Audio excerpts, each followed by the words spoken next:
less so now, but again, back with like, our grandparents and great grandparents would like, the husband would just die.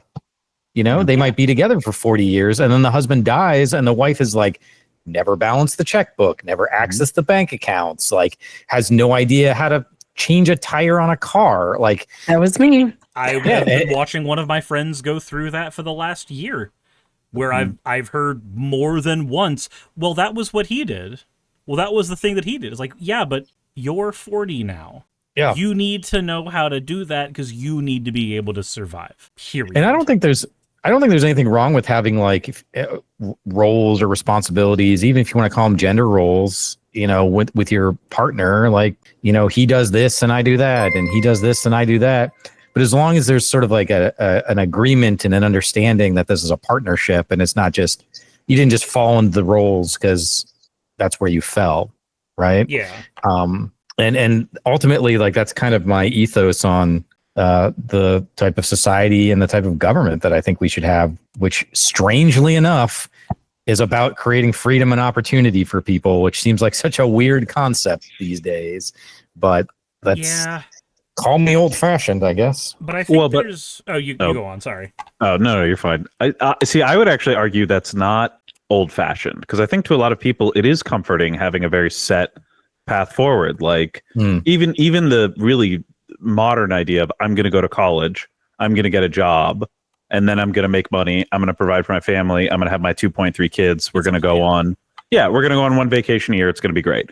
And I think what happened to a lot of people is the idea of when all the choice happens, then what they say is, oh, okay, so I want to do I want to go into film, so I'm going to look up filmmaking. And which is what I did. I went to film school, and then obviously you're not directing films straight out of college. So I was working on crews, I was working on sets, and eventually I ended up doing a job that wasn't what I went to college for. It was fun, it was fine, wasn't what I wanted to do. Can I interrupt you just real fast? Yeah, sure. Could have been, because I was reading some of the Reddit comments about some of your videos earlier today.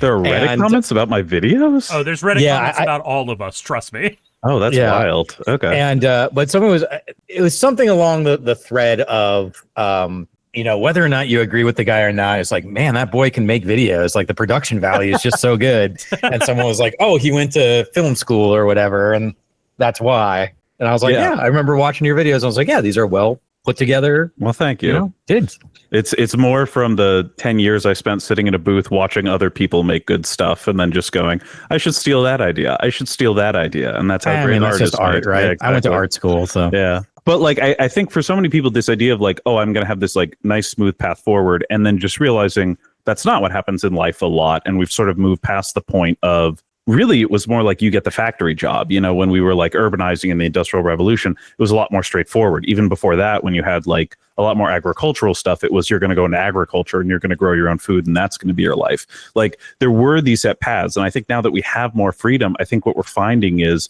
a lot of people don't like that so much. And they end up feeling betrayed because they feel as though having the option means that they don't have an easy path. And I think that's where Trump came from initially.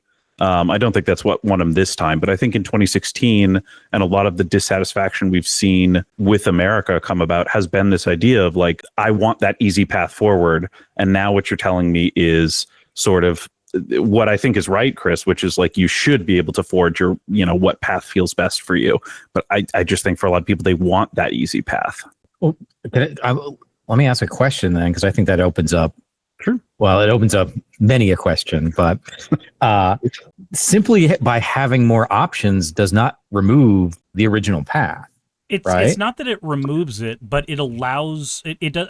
This is one I actually can speak on just a bit, because it doesn't remove those options, but it allows room for rhetoric to seep in. So consider how many times you've heard a right-wing podcaster say that the left doesn't want you going down the trad wife route. They don't want you going down this the male provider route. They want you to be weak. They want you to be feminized. They want you to be able to do... They want you to take these alternate paths that are bad for you because whatever reason they want to give, either low testosterone or God ordained, or depending on where they are on the spectrum, they'll have any reason for it. But ultimately, from our side, we go, we want you to have access to these paths. We want you to have access to the ability to be a trad wife if that's what you want to do. We want you to have access to the ability to be an office worker if that's what you want to do.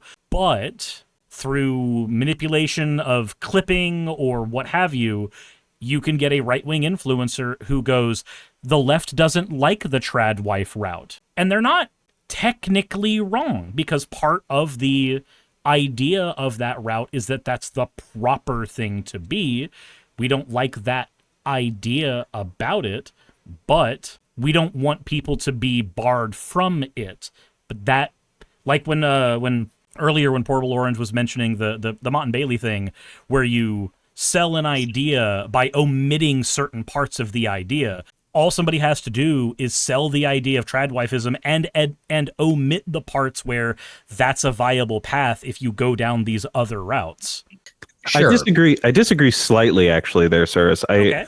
In principle, I agree with a lot of what you're saying, but I do think there is a reality there too. And I think it's something we saw reflected when a lot of people weren't expecting it, where I think for a lot of people, the easy path sort of emerges in this idea of like, okay, I'm going to do the factory farming, whatever. But now what it turns into is I'm going to go to college and I'm going to have a job.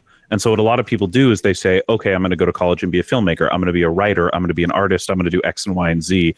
And the reality is that's just, there isn't an easy path forward for anything like that. The easy path is I'm going to be even a lawyer or a doctor. That's not like an easy path. Anytime you're doing like a job that requires a college degree, that's much, much harder to get into and maintain and actually continue with, even if the payoff on average ends up being better.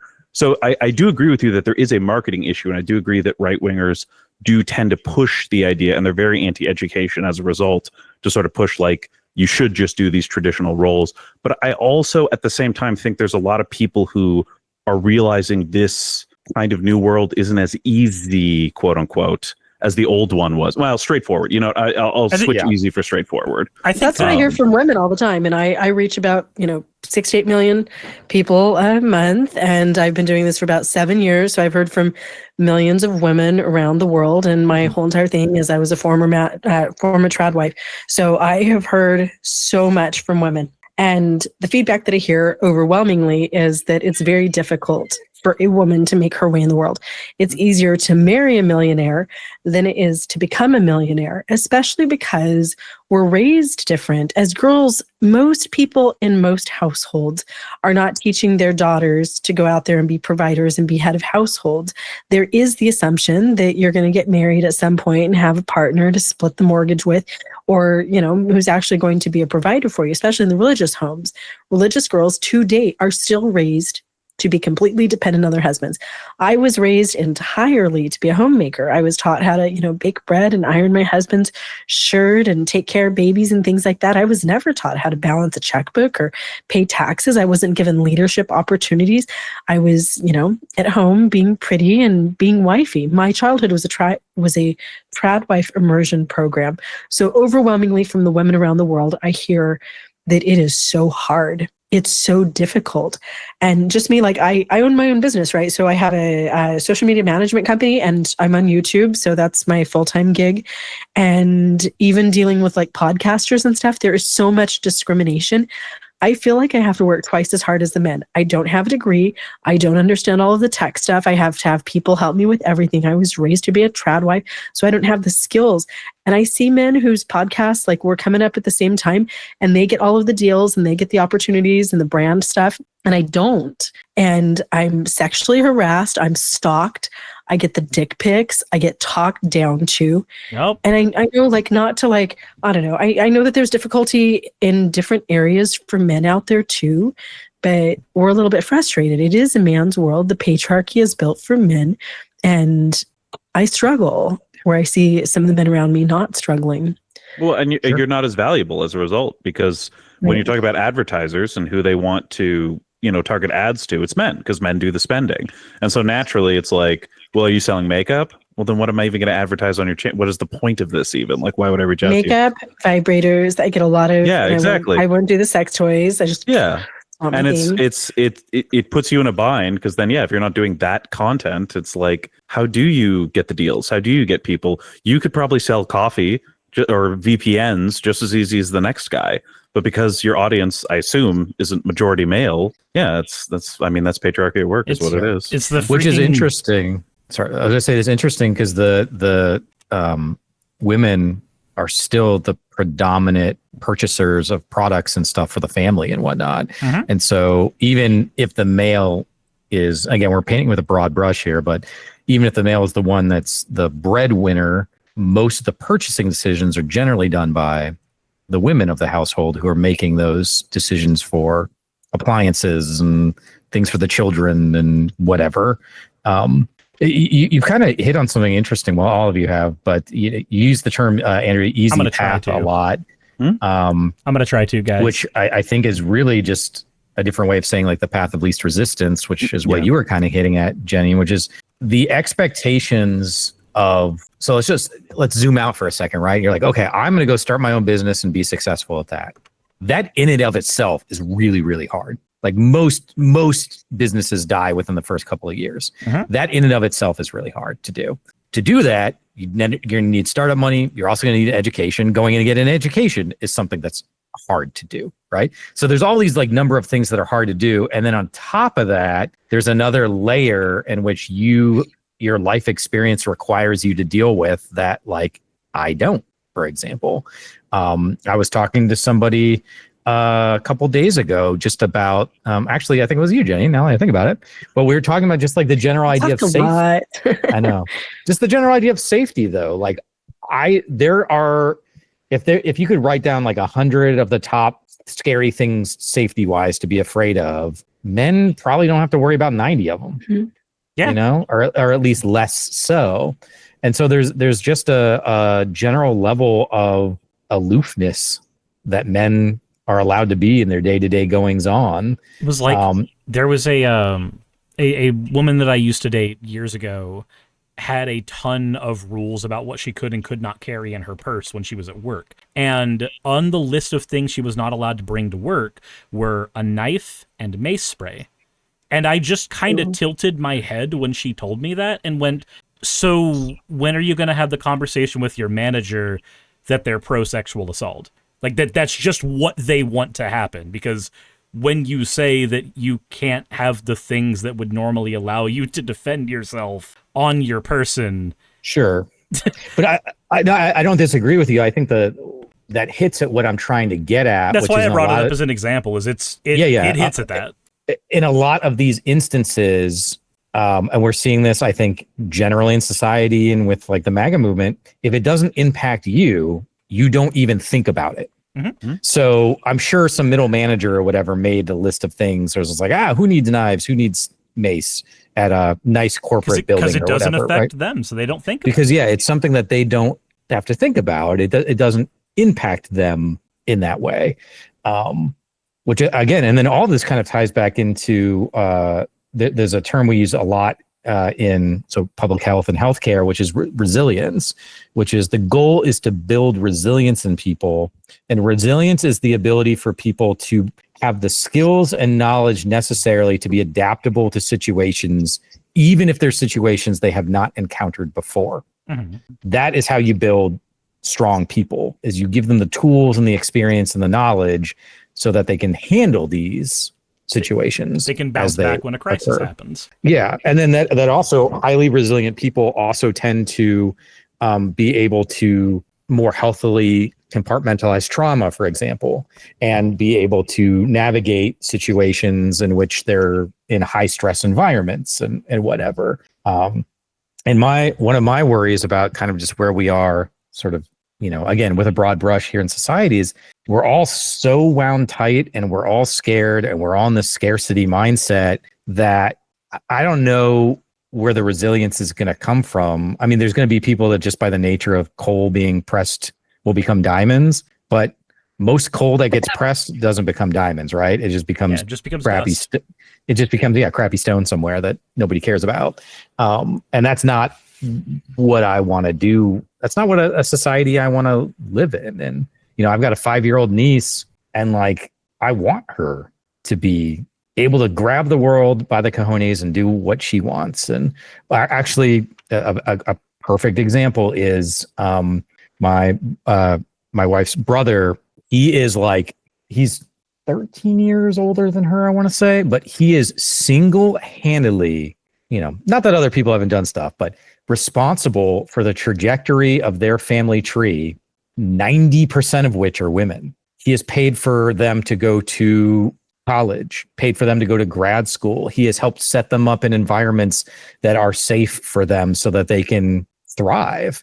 And so he's spent his whole life working at a local company here, setting his family into a space that they just, because that family line is from a more rural kind of poor area of Ohio. And if they weren't able to get out of there, if they didn't have somebody like him helping, they probably would have been stuck in that cycle of, near poverty, low to middle class, and so even as an individual, one person can make a very, very big difference, but, you can't build a society on just hoping there's enough of those people around to take care of everybody.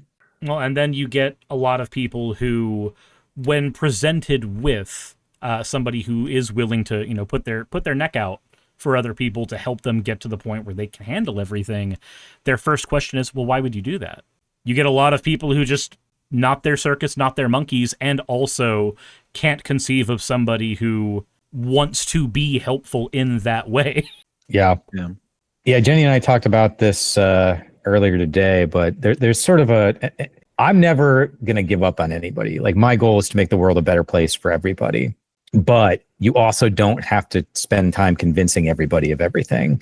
And if there's people that are just stuck in their ways or cruel for cruelty's sake or whatever it happens to be, at some point you're just like, look, man, I got your back. I'm going to look out for you, but I need to get moving and I need to be doing, some work with other people here, because there's just some people that are never going to come around, I guess at that point it's, don't give up on people, but also recognize when they are not your responsibility.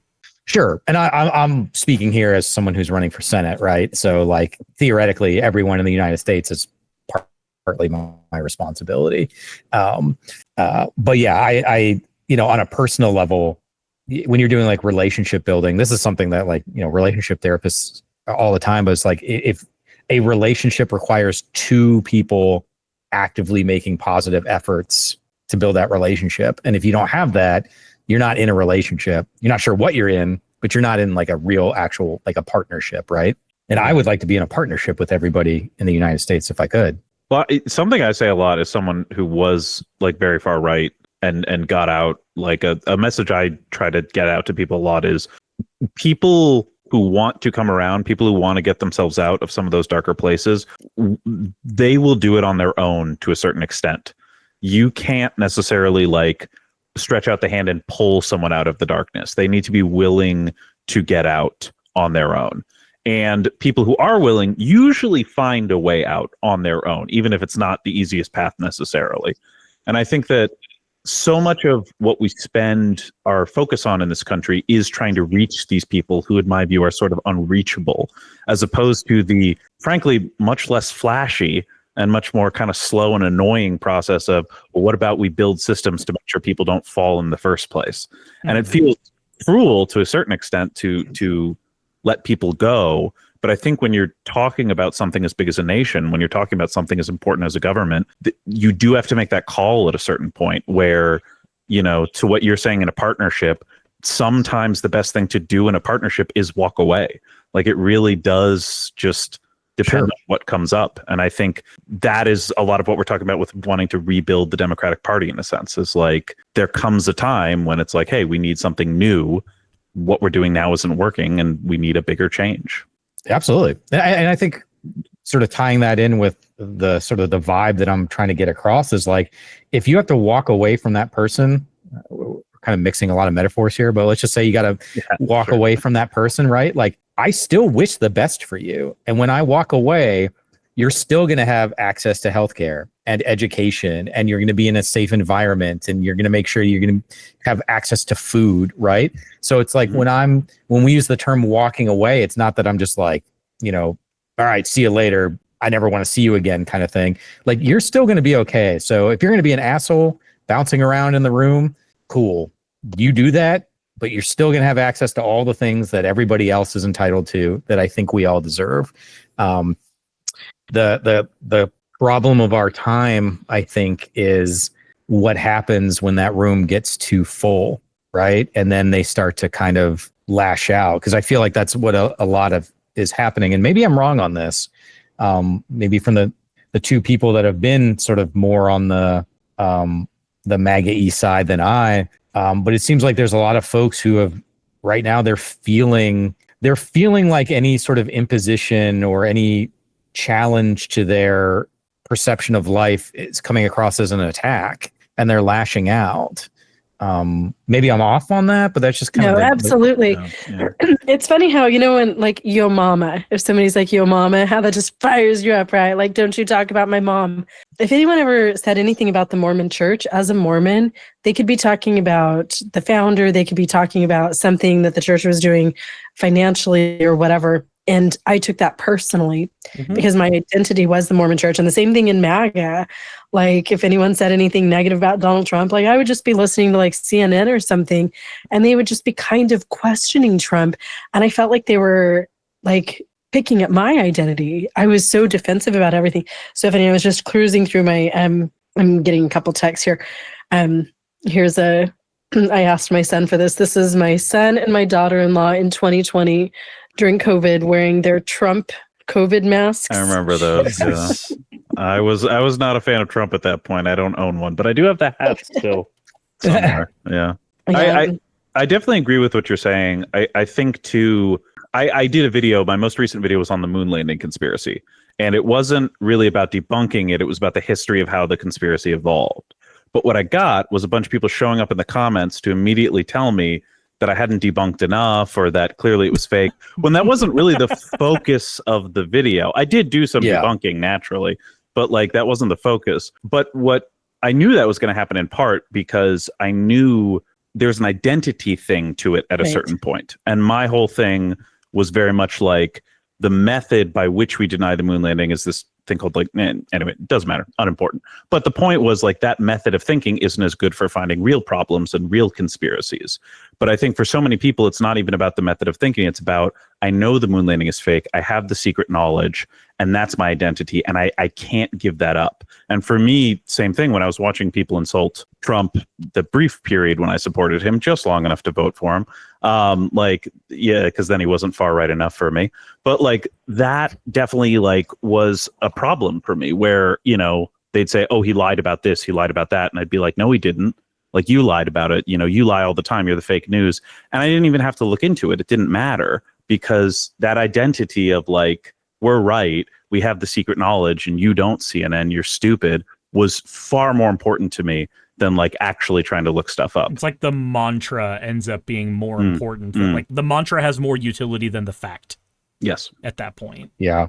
I didn't care about facts. I thought the facts were fake. I thought that Satan threw out fake facts all the time. We're seeing this a lot right now with Turning Point and the Erica Kirk cult, with this whole I am Charlie. I am Charlie Kirk. Point. Yeah. And like my daughter hasn't spoken to me since Charlie Kirk's assassination. She's 23, because we had a conversation on the phone on her birthday, and she asked me how I was feeling about it. And I was like, yeah, I'm personally not that unhappy about the fact that I'm not ever going to hear him speak again.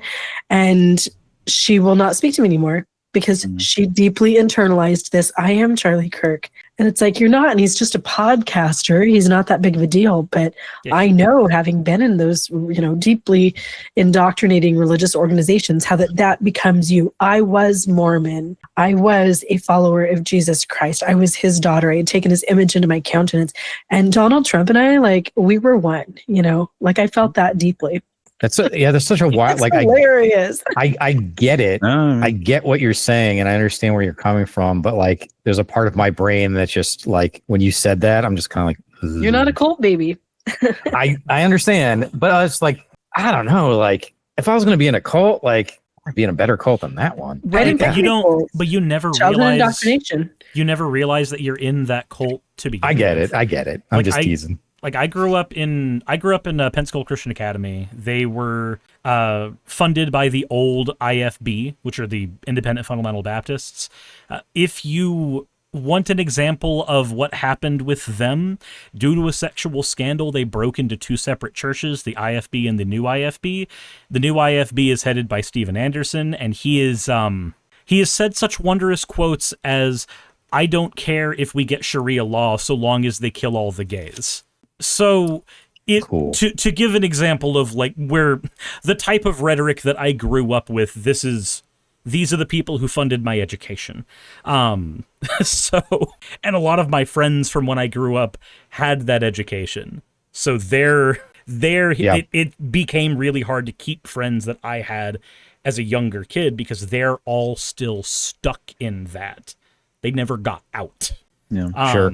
So Did you think, I guess this kind of applies to all of you. Yeah. We've sort of taken a little bit of a wild and woolly turn here in this conversation, but you all have, to some degree from your backgrounds, a turning point or whatever.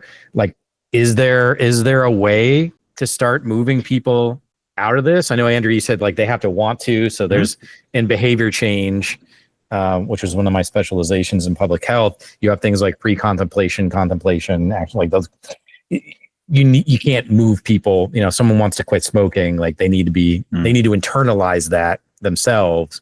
But ignoring that sort of necessity, that requirement, what are some constructive, positive steps we can take to help people get out of the funk? I'm sure I'm going to be the doomer, so I'll go first. I think honestly, like what you do is you just provide something better. And I think at the end of the day, you wait for people to stop caring.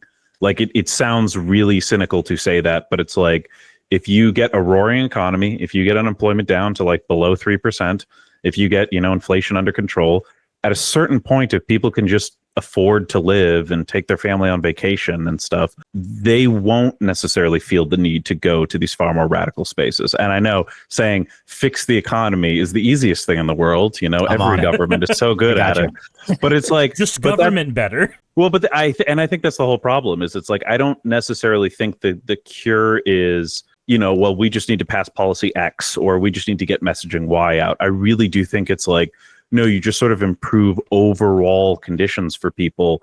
And then they just aren't as upset in general. So when they see that gay person walking down the street, they're just not as mad because, they go home and everything's fine at home. Whereas now, if they see the gay person and everything's bad at home, well, now guess where it's all coming out right now? It's scapegoated onto the gay person. Yeah, exactly. The hurricane destroyed everything because the gay person was here. Exactly. Yeah. So that's my doomer take. I'm sure you guys have better. No, ones. I mean I agree with you so much on that. And in the Mormon Church, we actually had this phrase. Right. So I'm 51. I was inside the Mormon Church for 44 years, and then I was like big time evangelical for 5 years after that. So I've only been out of Christianity and out of the alt-right for 2 years. And in the Mormon Church, we had this phrase. It was the pride cycle. And we talk about, when people's finances are okay and their marriages are happy and life is good, then that pride cycle takes over. And what happens? They stop going to church. Yeah. Because they don't need the church anymore when their lives aren't crappy. You don't need and the I support agree with system that. anymore. You don't need the support system. If we get America better, there's only two things that really prompt change. So, Chris, I don't think that it's apples to apples to say like helping people quit smoking because that's a habit. MAGA was an identity. It was every cell in my body was MAGA. I don't think that changing your identity is just as easy as quitting smoking. And there's really only two things. It's either that inspiration, so shining that light, seeing that other people are living these good lives, that this is really working, or rock bottom. Those are the two things. So either you're going to get inspired or your life is going to hit rock bottom. There's nothing that anybody could have said that would have made me leave the Mormon Church, leave MAGA, leave the alt-right. My life hit rock bottom. My husband cheated with that last 19-year-old prostitute. And within 3 days, I lost everything. Within 10 months, I was homeless. That rock bottom is really what caused me to look at everything and say, well, like this isn't working. That didn't work. So, yeah, it's not like I was super inspired. Like, oh, I'm going to go out and stop doing everything that I've ever done and being everything that I ever knew to be. You just had all of your options ripped out from under you. I had all of my options ripped out. And that's what I'm kind of hoping right now. Like, okay, this is terrible that I feel like there are so many personal friends of mine that are being impacted by the government shutdown and by the loss of the SNAP benefits. I run a small nonprofit, and the only thing that my homeless kids are talking about right now is we're going to lose our SNAP cards. Like, we don't have SNAP. It's the 4th. We're not getting our money. that rock bottom for the people that voted Trump in is really necessary. So Yeah, I think we need more of that. We need the Epstein files. We need all of this stuff. Yeah. So, but there's nothing, Chris, like there's nothing that we can do. We build a happy country so that we're all in that pride cycle. So we don't need this support system anymore. And we inspire them. We tell our stories. Like, why aren't there more Democrats? Like the Democrat influencers, that's what I do, right? I'm like, here's my happy, healthy, well-balanced relationship with my partner. And here's how we, navigate the gender roles and stuff. We need more of that. We need Democrats and people to tell about their happy lives and then hope that a little bit of rock bottom wakes people up. I think I kind of want to piggyback off that because I'm in a weird spot where I was wanting to disagree when Portable Orange was saying it, and then you started piggybacking from it. I went, actually, no, I'm starting to agree more with that. So maybe you're the better rhetorician. Yeah, we're building bridges here. This is why Suris and I get along. We always find something to fight over. And I'm okay with that. I like me that. too. No, me too. I love that. Yeah. So a thing that helped me personally, because I can't speak for, and I'm not going to try to speak for like broader trends or anything. I haven't researched any of that in as much depth as an expert should. But I can speak from my own experience because I know what I grew up with. And I know that the thing that moved me away from the church, moved me away from the dogma, was quite literally just degrees of distance. When I was no longer at PCA, and I went into public schooling, that created 1 degree of distance. Once I moved out on my own at 18, that created another degree of distance. Now I didn't have the reinforcement from parents on top of the reinforcement from the school. And after I spent enough time just existing with those degrees of distance, I had a third space to go to that wasn't a church, because I played a lot of card games. I played Magic the Gathering, I played Yu-Gi-Oh!, I played Pokemon. That gave me something that a lot of people lack right now, which is a third space to go and be with community that doesn't require a church. One of the biggest issues that I have found here in the South is, what do you do when there is nothing to do? You can go to a shopping center and spend money. What do you do that doesn't cost money? Well, you can go to a park sometimes, or you can go to church. Hey, we got a special guest. Mike, what's going on, man? Hi. How are you, Chris? Good. Welcome to the, looks like you're in Franklinton, beautiful Franklinton. Beautiful Franklinton, Ohio. How is The original Columbus. The original, yeah. No longer the bottoms. No longer the bottoms. How's the party going? Packed house tonight. We've got, in Franklin County, I think they said we had 85 total races. And we're talking school boards, we're talking city councils, we're talking issues. So it's a very busy night. It's a packed house. A lot of people are here hanging out. I've seen state reps and senators and all the kind of the friends and family, at least of the Democratic side of the party. Okay. Nice. So everyone, Mike is a longtime Democratic, what do you call it? Specialist? What would you call yourself? I'm just a helper. I work on campaigns. I volunteer. I write the little checks when I can, when I think it matters. I talk to people like Chris Volpe about what it means to run and how hard it can be on your family, on your personal life, how revealing it is. You throw a hell of a good fish fry? I throw a hell of a fish fry for those I truly love. And Chris, I appreciate you coming to visit for that. Yeah, it was awesome. So interesting. I'm keeping an eye on the city council run. It's looking neck and neck all evening. That's what everybody's predicted from the beginning. This is a tight race. Yeah. Polls are closed in New York now, right? Polls. Yeah. So it looks like Democrats just won Virginia, which is yay. Looking very, very strong in New Jersey currently. And then we're waiting for New York. And then I'm blanking on Prop 50 in California is the other big one. It'll be in the That's morning. not close. I ain't gonna stay up that late. I'm old. I can't do it. I'm too old.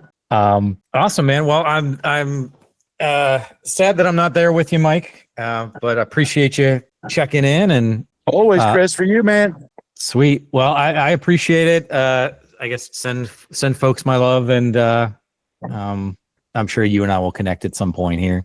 I'm sure I'll see you in the next couple weeks at the coffee shop. Just know, I mean, it's interesting. Some things to note this cycle. We expected super low turnout in Franklin County, like super low, and turnout is up. Turnout is higher than we expected. The chairman thinks we might get as high as 25% turnout. And I mean, I've lived here long enough that we've had years where we had 9% turnout. These off year, there's no president, there's no governor, there's no mayor on the ballot, right? There's a couple council races here and there. But I think national issues maybe are lighting some fires, and that people are starting to believe what we've been saying for years. Local races matter. Local races are everything. You got to get out. You got to vote. You got to express yourself. You got to find your tribe and figure out who you want to work with for the long term. And this is one of those times where I think people started turning out, which again, God bless the team Vogel. We'll see how the night turns out, but they turned out. They worked hard, and we applaud that. We applaud all candidates who get out there and put their name on the ballot. It's really hard work. It's really sacrifice. And at the end of the day, though, it's also about having that vision. I want to do something great for the community that I love. So I appreciate you all. And Chris, I appreciate you still thinking about running all those things that you're doing. This is tough work. And get out there, though, get in the trenches, help people win. And that's how we take back going from being a lighthouse on the hill, if you will. That's how I described I love that, right? Michael. I miss that. We are the lighthouse on the hill. We keep the light on, right? But eventually, we're going to turn the state purple again. And eventually, we're going to win races statewide again and the White House and rebuild it. This is life. We got to get out there and fight. And I appreciate everybody who's out there that's just doing the work. Yeah, man. I think particularly in Ohio, I think we're a lot closer than a lot of people give us credit for. I really do believe that. Michael, My whole I life love growing your up, we were energy. purple.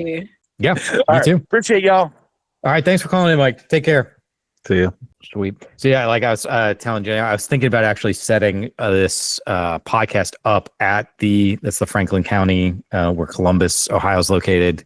That's the big watch party for the elections. I was like, oh, what if I set this up at the party? But it'd probably be so noisy and people all over, and we wouldn't be able to have any actual conversation. So I was like, just do it here. Well, and from someone who worked in live entertainment for years, the data rate would be horrendous. You would not be able to get a signal to pass video through that. As somebody who goes to protests and streams the protests, the amount of times where I'm like, well, that footage just became unusable because something happens on the end of the streaming service, or there's 500 cell phones near me, and therefore somebody's got to get bottlenecked at some point.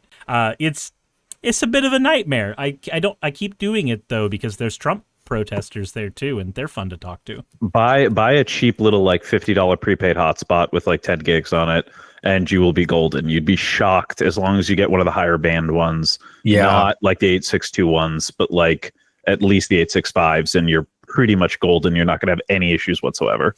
Okay, because like right now, I just have a second phone line that I've been using for that. Oh yeah. I've got one of the hotspots, the 5G hotspots. It's like $80 a month for the like max cost, but you could go cheaper than that if you needed it.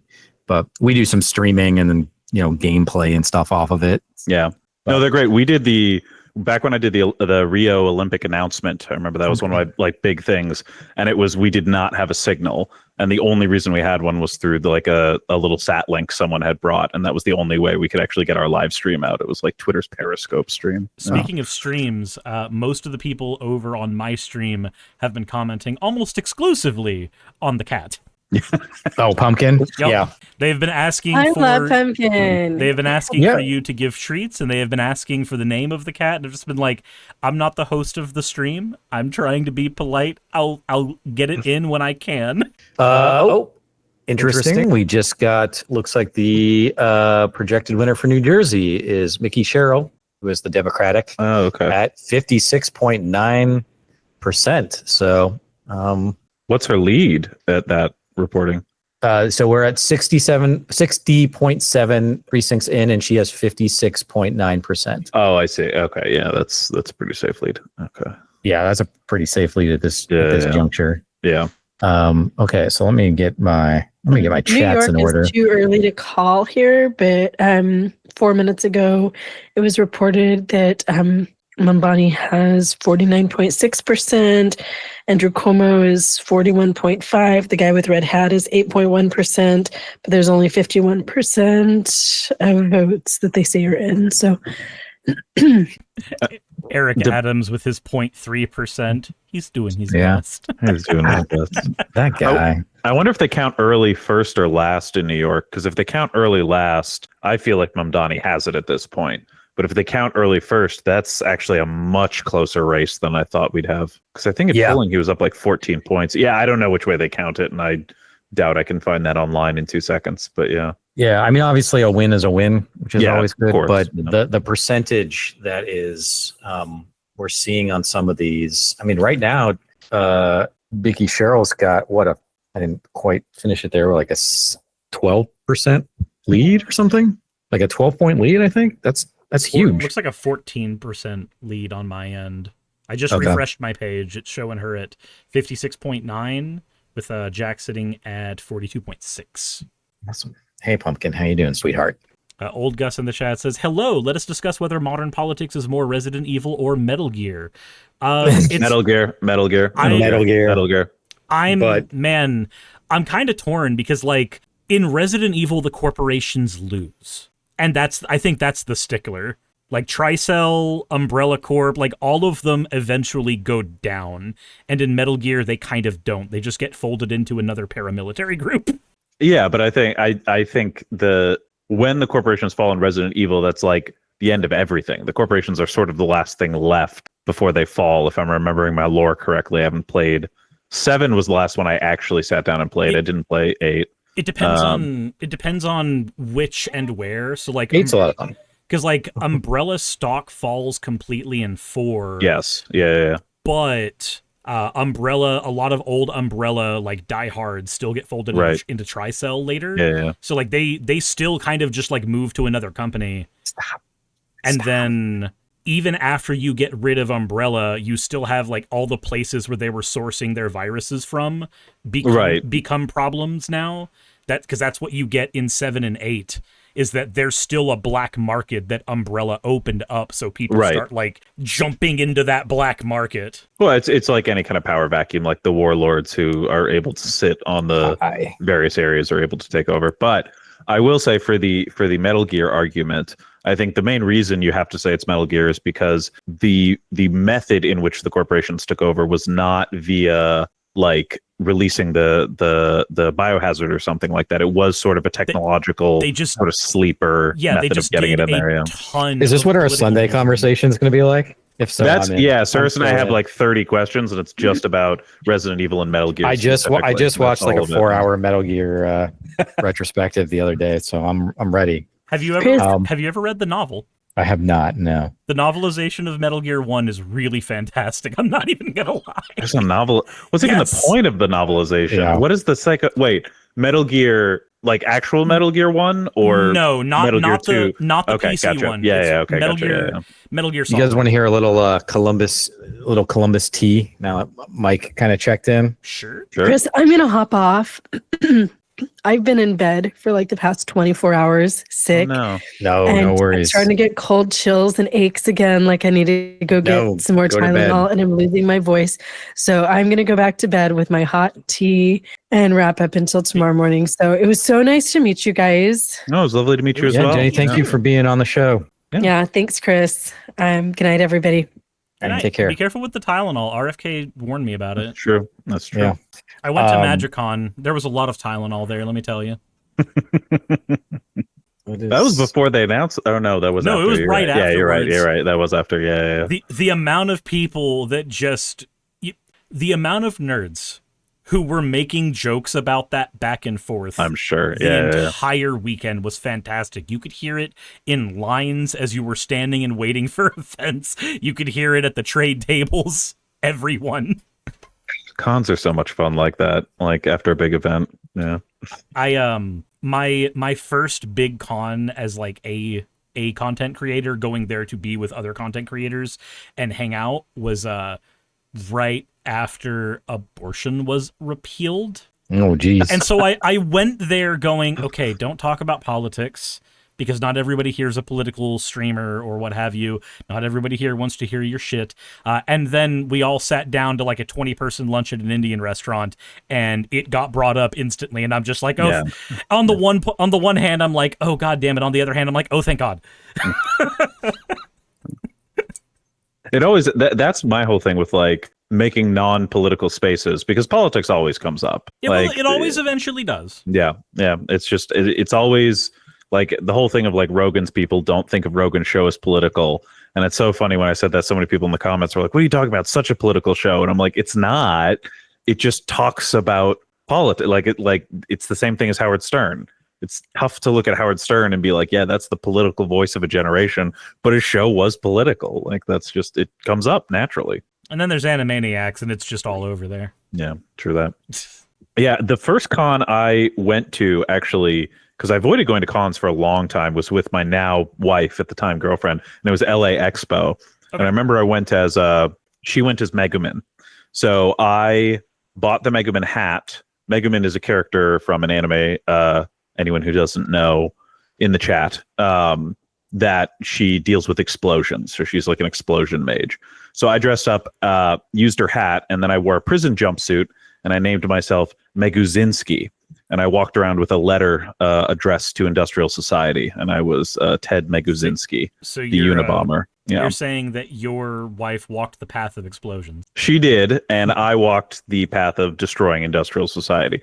And it was funny. I think 2 people got it. 2 people got the costume, and I was very sad at LA Anime Expo, of all places. No one would know Ted Kaczynski. I was very, very depressed at the end of that one. Yeah.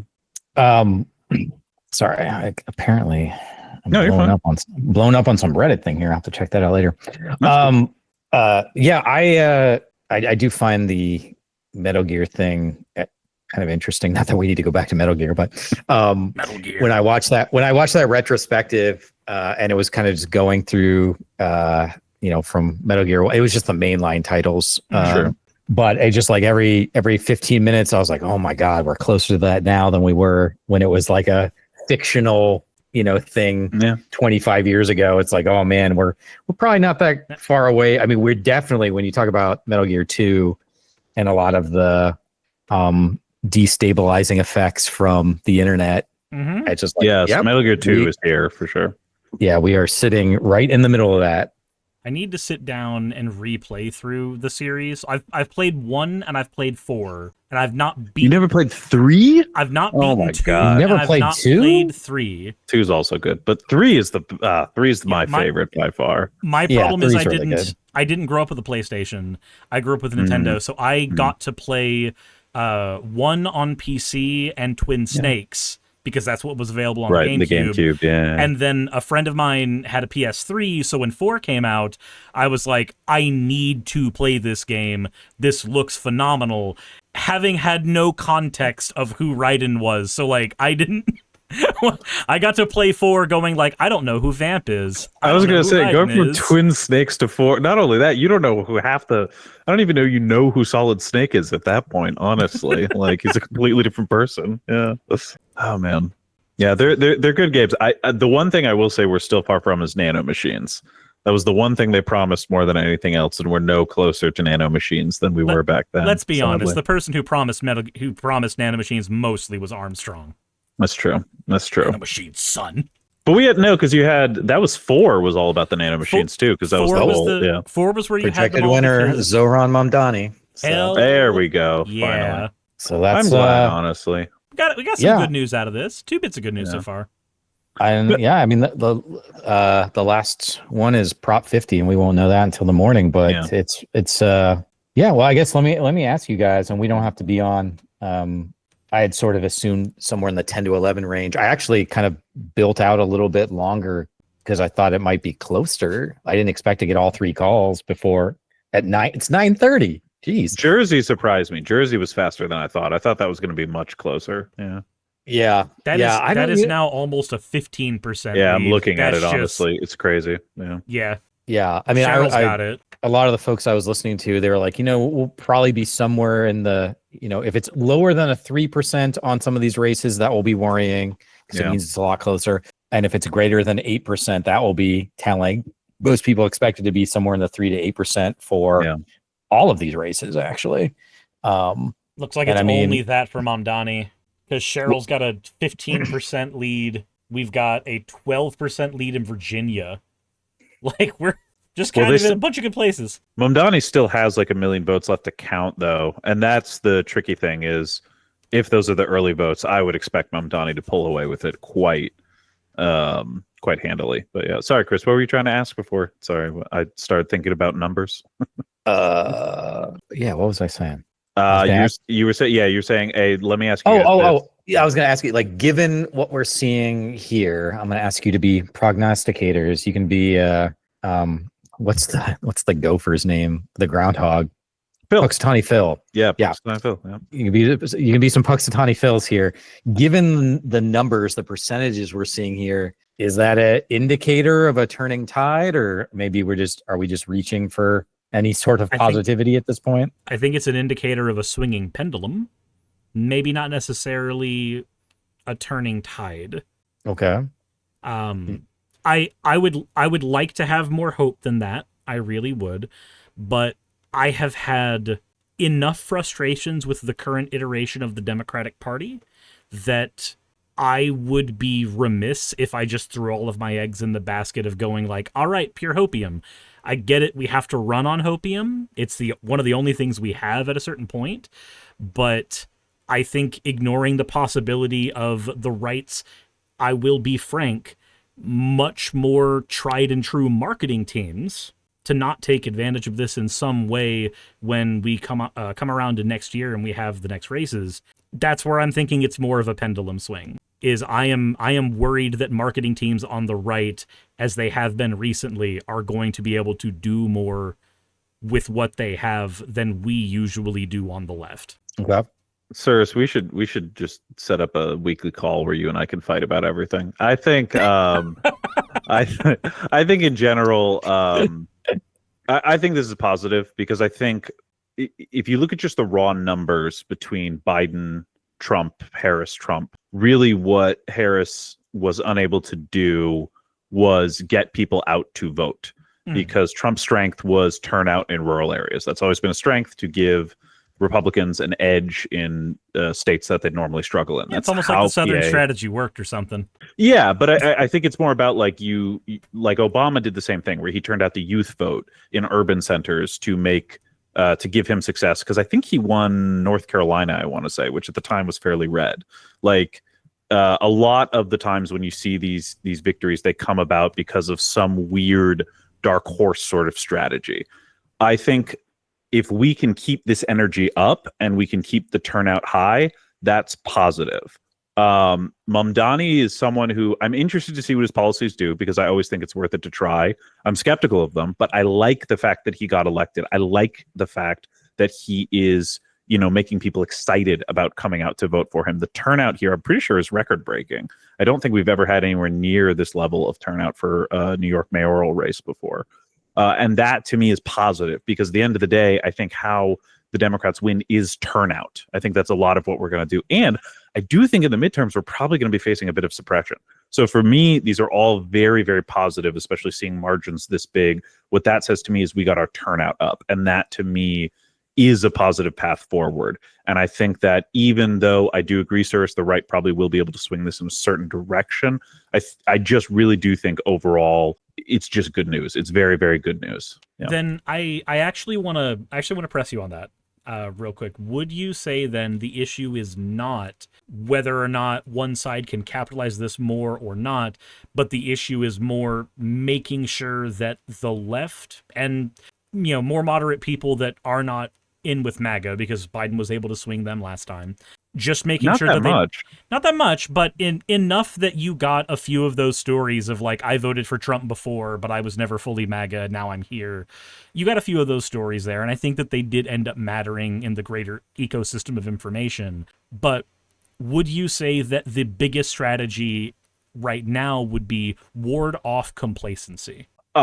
Yes. I might frame it slightly differently as like, get people to have faith in the system again. But yes, I think probably ward off complacency would be a good way to phrase it. I think just if you look at, like, if you just pull up like how many votes Trump got overall, period, in 2016, in 2020, and 2024. He basically got the exact same number of votes if you account for population growth. It's almost identical.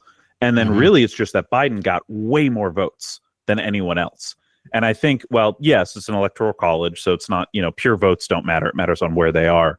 But I do think that, again, it's like there are a lot of people who want change in this country, and there are a lot of people who want that change to be in a more socially conscious kind of social safety net, better infrastructure kind of direction.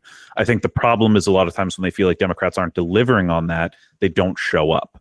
And I think that was the problem in certainly in 2016 with Hillary Clinton, and certainly I'd say in 2024 with Kamala Harris as well. So people turning out, period, and the turnout leading to very large Democratic margins. Yeah, I'd say as long as we can keep that energy up and keep people invested in the system and believing it works, that will work out very well for us, for sure. Okay. Yeah. So something I always say as if I'm some great philosopher, but I mention to people that like in 2024, we sort of left Democrats, whatever. We didn't lose to Trump. We lost to apathy. Yeah. And this ties into what all three of you were saying, many moons ago here on this show, is that at the end of the day, you have to have somebody that can inspire people. And you do that by creating a vision and in essence, doing the work. Right. Mm-hmm. So like when I first started running for Senate, people were talking to me about like, how hard it is and you're gonna have to do also. I get that. Like I work hard. Like I'm used to all that. Like, I run 3 different companies. I teach. It's just, I do a lot of stuff. Right. But then like, well, how are you going to win? How are you going to do the marketing and the messaging and all that? I was like, at the end of the day, I think you need to start by actually just doing the fucking work. Like just go and talk to people and create a plan that is going to let people understand that their life is going to be better. And I feel like that's something that Democrats just lately aren't. It gets bundled into this messaging, like, oh, we need to get better at messaging. But I think it's deeper than that. It's like we need to get better at just like creating what our values are and then fighting for those. And if we supposedly have the better values, which I think we do, like political values, like then shouldn't you be excited? Like I could talk to you about universal healthcare all day long because I think it's an exciting topic and I really appreciate it. And just for little stats here, I just kind of looked them up. There are, I'm going to round 1.5 million registered Republicans in Ohio. There's 817,000 registered Democrats in Ohio. There's 5.7 million unaffiliated. Sure. Yeah. Right. Like it is a much larger case. And in Ohio, you become affiliated if you vote in a primary. So anybody that's voted in a primary is going to be either in Ohio, which means there's a lot of people that just haven't come out. Yeah, they're not coming out. Right. And I think I keep saying this is like, you got to look at sort of the message under the, maybe the signal through the noise or whatever metaphor you want to use. But if people aren't coming out to vote for you, the natural inclination is to be like, oh, better at messaging, voter rollouts. And don't get me wrong, there's plenty of voter suppression. Like that is a real thing. We need to deal with that. But I think more simply than that, if people really want to do something, they'll do something. And if you can get them excited about it, like Mamdani has done, people will find a way to come out and vote for you. They'll jump through those couple extra hoops. Now, they shouldn't have to jump through those hoops. That's a whole other conversation. But that's really what I keep trying to get at. And when I first started running, I told my team, I was like, look, if somebody comes along that like is inspiring, that like I'm totally into, I'll close the campaign that afternoon and tell all of my supporters to go vote for them. Right. I just don't know who that person is, Nationally, I don't know who that person is. And here in Ohio, I just personally, I don't think it's Sherrod Brown. So I think that speaks to just a larger issue that we have on the Democratic politics side, which is nobody cares. Yeah, you get some of the doomers, because I've certainly seen a lot of that where you've got people who go, hey, if we have the Republicans, they're bad, but if we have the Democrats, they're useless, so I might as well stay home. Or you get I want to say the more frustrating one to me though is because I've got a few friends who are like this who do not tune into politics at all because they had this idea of like, well, both parties are bad. Yes. Okay, cool. I agree with you. Both parties, TM, have bad things about them. You will find that in every large group of people you ever encounter in your entire life. Sure. But getting somebody to go that extra step of going, oh, well, if there are good things about people within the party, then I'm going to go and do that research. I'm going to go figure that out. She's back. Welcome back. You feeling better? Well, I drank a bunch of water. I blew my nose, and Robert said that he's hopping on. So, Oh. Yeah, we just all the big What ones I they called Mum Donnie right as you hopped off. So he's currently about 8% up. So the only thing besides the Columbus one, if any of you care about that, I do, but is the Prop 50 for California. So, and that's been polling above 50% for like a month and a half at this point. So I'd be very surprised if that failed at this point. yeah. And Jenny, just so you're aware, I did a podcast a couple days ago with a guy from the video games industry, but he also really liked politics and stuff. The video has not been put on his YouTube channel, but it is on the Patreon, and apparently very well received. The title of the Reddit post was "Chris Volpe was a breath of fresh air." It was I nice saw having that somewhere. Yeah. it's nice to have someone that can intelligently push back, talking points, yada, yada, yada. So I thought that was pretty good. It's also the most liked post on Reddit that Last Stand Media's had for the past like 4 or 5 days. So I'll take the win. Wow. And you just say Congrats, that in such a nonchalant way. But Chris, that's something to really be proud of. And as you know, I talked to a bunch of politicians and other congressional candidates and things like that. And you were the only one that I immediately jumped in and said, I want to help you. I want to be part of this, even if it was just like one YouTube video or whatever, because I think that you have something special that not a lot of people have. You almost kind of have like this old soul, like all of the experience that you have, your understanding of systems and getting in and getting stuff done. But then also like you're kind of young. I don't know, you're an old soul. And I think that's cool. Yeah. I have a cold. Yeah. I'm so well spoken tonight. No, I realize I've always been kind of a weirdo.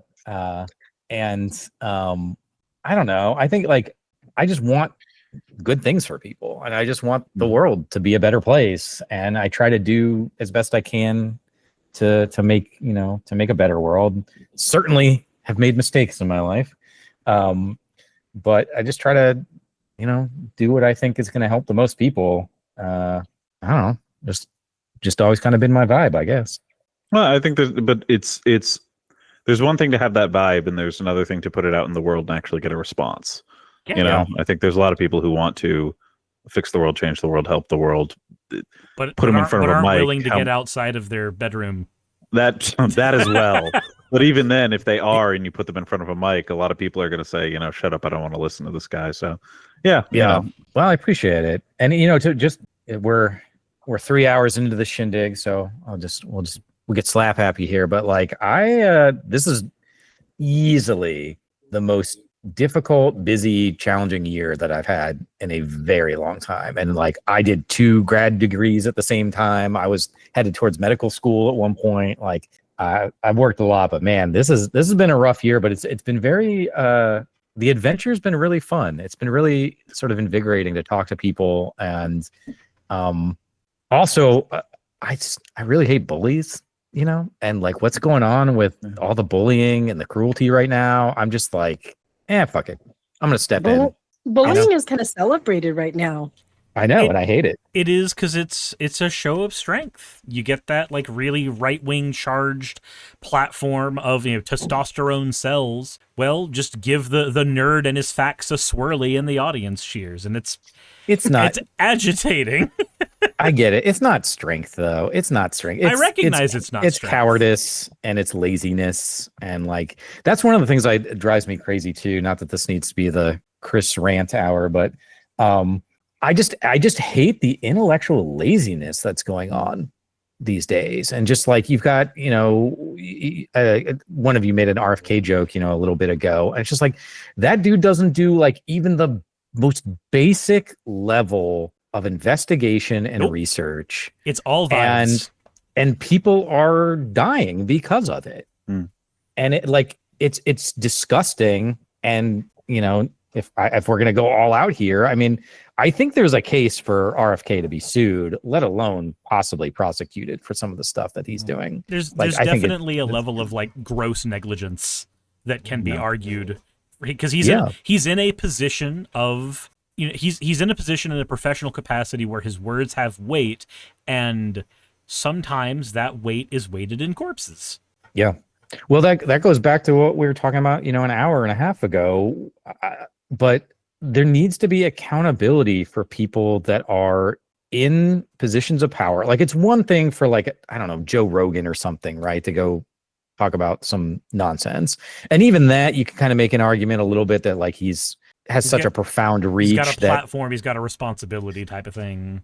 Yeah, but even if you're not willing to do that, like, okay, he can go and say whatever he wants, but he has no certifications. He has no political position. Right, but Chris, that's everybody in the Trump regime, right? Like, there's no expertise. There's no expectation of expertise, because Trump doesn't want experts who actually know what they're doing, running the military, running the Department of Education, running the health department. Absolutely. He wants people that he can control. Trump has all of his little marionettes in there. None of them have expertise. That's no longer even a thing. But they've got loyalty. Yep. And Project 2025 made it super clear that that's the thing that is way more important to them. Yeah, is just I just being don't think loyal. I firmly believe, and I'm just a dude sitting in a room chatting on the internet, but I firmly believe that at some point the quote unquote good will win out here. Like, you cannot run a empire built on sand and lies that has no philosophical or economic underpinning, and is just based around one guy who ain't looking so sharp these days. Eventually this is all going to collapse. And my worry, I have two worries, I guess, but the first worry is who is going to get hurt in the process of this happening. Like, the longer this takes, the more people are going to get hurt. And then the second thing, which goes back to one of the reasons I'm running, but like, I'm just not convinced that the Democrats can pick up the ball here. I just don't know who the leader would be if this thing starts to collapse. Who would be the person that would be able to pick up the ball and craft what America looks like for the next 50 years? And at that point, you take on the mantle, and I fucking love Meteor Golem. But I think that's what primaries are for. Like, I agree. Right now, the real problem is, like, there's no leader of the Democratic Party. Hakeem Jeffries is no Nancy Pelosi. I like Hakeem, he's great, but again, he's just not Nancy Pelosi. And I think in a number of ways, like, that's why we see the messaging issue. That's why I think everyone is surprised the shutdown has gone as well as it has for the Democrats. I think everyone was expecting them to fold in like a week or so. I think, like, really the beauty for me of democracy, the beauty of primaries, the beauty of all this stuff is you get to put your message in front of people, and then people get to vote on what message resonates with them. And yes, there's problems about making sure, if you don't have like enough money behind you, enough of the, the engine of, whatever party behind you, it can be harder to get your message out, of course. But I think that, like, that is the dream, the idealized form of like democracy. And so I think we'll have that answer in 2028. And I think we did have that answer briefly in 2024, where it was or not 2024, sorry, 2020, where it was Biden. And I think, like, his Build Back Better, his idea of like infrastructure, and we're going to tackle COVID, like, we're going to, increase some of our free trade stuff. Like, I think that was the direction. It just wasn't a very inspiring direction for a lot of people. And at the end of the day, he was elected because he wasn't Trump more than he was Biden. Yeah. I actually think Biden. So first of all, I don't think Biden should have run in 2024. I think that's probably pretty universally. I think everybody's on the same page. Yeah. All in favor. Yeah. But even if he had, I think that, and this goes back to, again, maybe messaging in this bucket, but like, he was around for 4 years and they did absolutely no marketing of their own accomplishments. Mm-hmm. Like, he could have cut out a lot of the issues if they had been constantly being like, hey, we passed this thing that led to this thing being built, which then created, the Chips and Science Act, the Inflation Reduction Act. Like there's any number of things where you could have been like, because of this money, this thing got built, created this many jobs, kept this many people employed. And they didn't really do any of that. Like maybe you saw a little Chris, sign. they don't care because their lives are fine. All these rich people that are leading our country, their lives are fine. Like Nancy I'm just Pelosi, talking she's not losing strategically. snap. But Yeah, I mean, strategically, they do want to be elected because that's how they keep their money. That's how they keep their power. Like winning elections is your job as a politician at a certain point. I also think we just lost her. Like her connection just died. Oh yeah, there we go.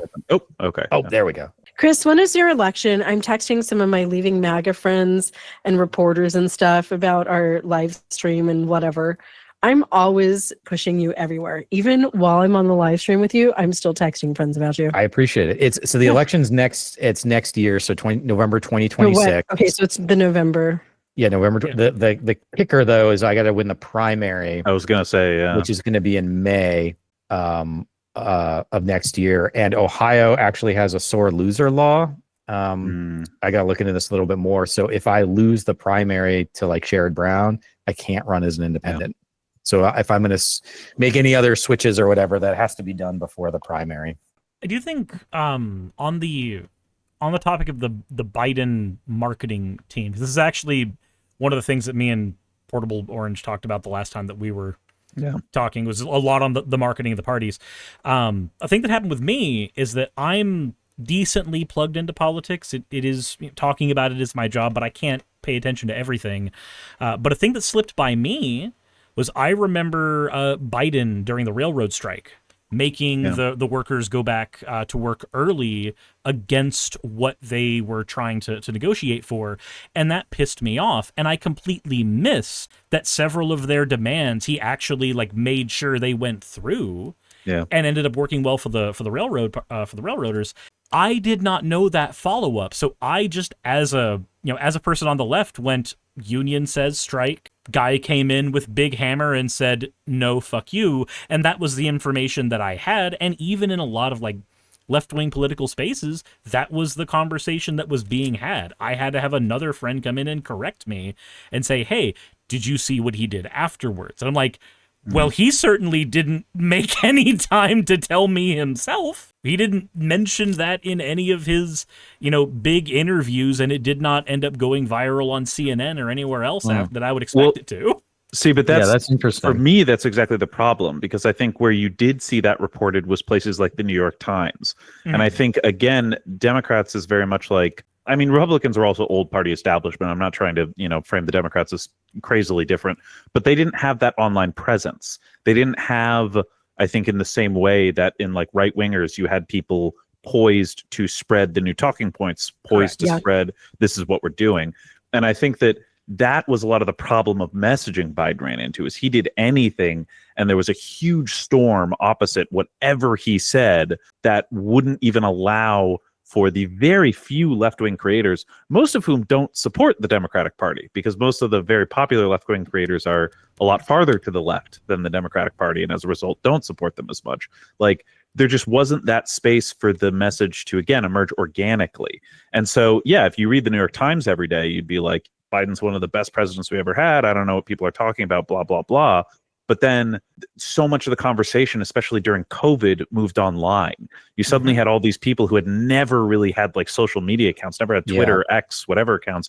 These boomers and all these people got online in a way that we hadn't before. And suddenly there was a massive shift in how people were getting their news. And the Republicans and the Democrats, neither of them kept up, but the Republicans already had that kind of engine there ready for them. They had that alternative media outlet exactly. ready to go. Yeah, where there wasn't anything like that for the Democrats. And again, now they're trying to build it, but again, they're just kind of throwing money at it. And it is more I don't even know how you do it, because the right just got lucky. It was handed to them, basically. You had the Koch brothers funding PragerU, and you had the PragerU. That's true. You did have that. You had the PragerU guest spots being a lightning rod for right-wing creators who might not have had a chance. There's that's fair. You're right. No, that's a good point. There were a lot of steps that were taken there that got built up over a long period of time. Because, like, I remember Christopher Hitchens talking about his arguments with Dennis Prager, and that was like early aughts. So that was an infrastructure that was being built up over the course of 20 or 30 years, and the Democratic Party is just now realizing they should have been building that same kind of infrastructure, and they don't know how to do it. Yeah. Chris, what do you say to people who say that Sherrod Brown is the only person who has a shot at flipping that seat? So This I is get my that. entire giant leaving MAGA group. My text, So guys. I get that question a lot. So there's a couple ways. I think ultimately what's happening, before I even answer that question, is that I think a lot of people on the Democratic side we all are understandably nervous, and they want another blue vote in the Senate. Right. And that's what they want. And so I think a lot of people are acting sort of out of a place of fear, where they're like, we need to get somebody in. Sherrod Brown's won before. He can raise a lot of money. Just do it, right? I don't think there's a lot of actual thought behind that decision. I think it's an emotional reaction. And then the second thing I kind of say is that I'm curious what metrics we use for that, because he just lost to Bernie Moreno in 2024. So he's not, he's capable of being defeated. And for me, I guess I can only really answer the question for myself, which is, at the end of the day, when I think about Sherrod Brown, I don't have anything against him. I know his family. I'm friends with his daughter. We're not like best friends or anything, but we've known each other for a while. And I just, as a voter and as somebody who's voted Democratic for a long time, I don't see him as the leader that we need right now. I just don't see him as the guy that's going to stand up to some of the atrocities that are happening right now. And I don't see him as somebody that will push back against, establishment Democrats like Chuck Schumer when we need to. Like, do we really think that he's going to push back against Schumer, the guy that flew from Washington to Ohio to convince him to run, right? Like, it just doesn't jive for me. And then ultimately, if you want to get down and out in it, I've said this multiple times on this stream, where we are right now is the result of decades of policy decisions that have gotten us to this place, some of which Sherrod Brown is responsible for. He was in the House and the Senate for many years. I think he's been like a politician overall for like 35 years. And so I think you just have to ask the simple question, which is, if he's been doing these things for the past 30 years, and yes, he's done great stuff with unions, great stuff with teachers. Like, I'm not denying many of his accomplishments, but I think he's also responsible for a lot of the position we're in, not him specifically, obviously, but as a congressional body. And I have not seen anything since he started running, and I watch his videos pretty closely, that convinced me that he's going to be willing to push or fight or do anything that we have not been doing for the past 15 to 20 years. Is he just a warm body that they think is going to win? Yeah, He's really impassioned. I think he's a good guy. I think he's done good things for Ohio, but also he's 72. He's been doing this a long time. Like, there's no one in the fucking world that's going to convince me that he's going to have more energy and put in more effort than I would. He lost last time. There's no way. Why is he going to win this time? Yeah, even if he happened to win, like, I could outwork that guy. And I'm not trying to throw shade. I'm just saying, like, I run 2 businesses. I teach a full-time teaching load. I throw the industry's largest professional development expo in the Midwest, which I created from scratch. I'm pretty much the front face of the video game industry here in Ohio, which I also helped to create from scratch. Like, it's just very few people can outwork me. And then this feels like a time where we need folks that are going to step into the ring and be willing to throw hands, metaphorically, just for anyone watching on the YouTubes or whatever here. Mm-hmm. Well, we had some hands thrown in the House, literally. When, that is true. That is true. Oh my God. Yeah. When we couldn't elect the speaker. Yeah. Sorry. Yeah. But yeah, I just think that the larger point here, and I guess I think, Andrew, you said this, like, that's why we have primaries, right? like I am a voter. I am running for Senate, but I'm also a voter in Ohio. So like, convince me, Sherrod, convince me to leave. Like, again, this goes back to all the notes I've been writing during this whole 3-hour segment, which is at the end of the day, you have to look at the message under all the noise, right? Mm-hmm. And so I think you can easily make the case where you're like, well, you know, why should somebody vote for you instead of Sherrod Brown? I would make the case as, why should I vote for Sherrod Brown over me? Sherrod Brown has not convinced me to vote for him right now. And I am, while you were gone, Jenny, we looked up the stats. It's about about 1.6 million people in Ohio are Republicans. About 817,000 are Democrats.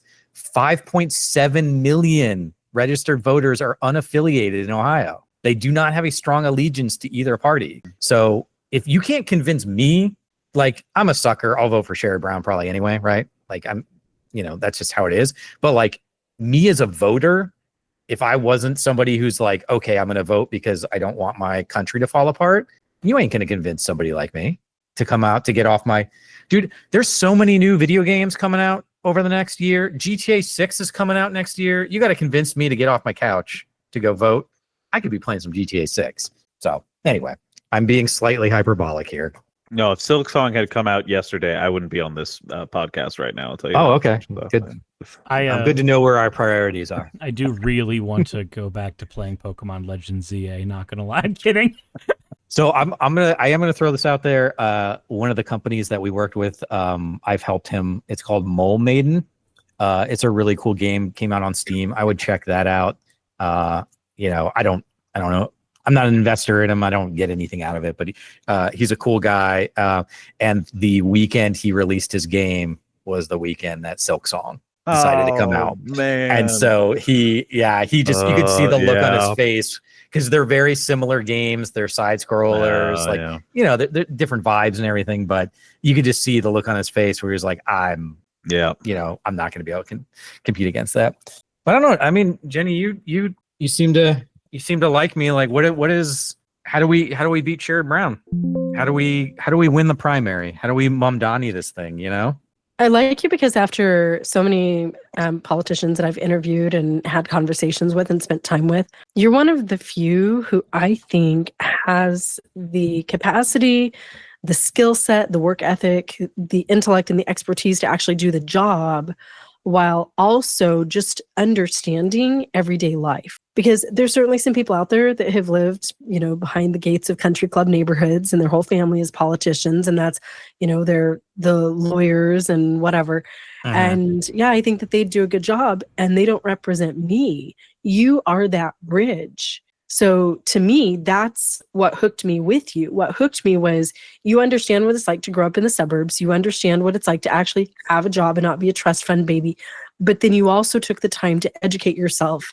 And just, I mean, part of it is just you were born smart and capable. So that's what it is for me. You are the total package. You're the bridge.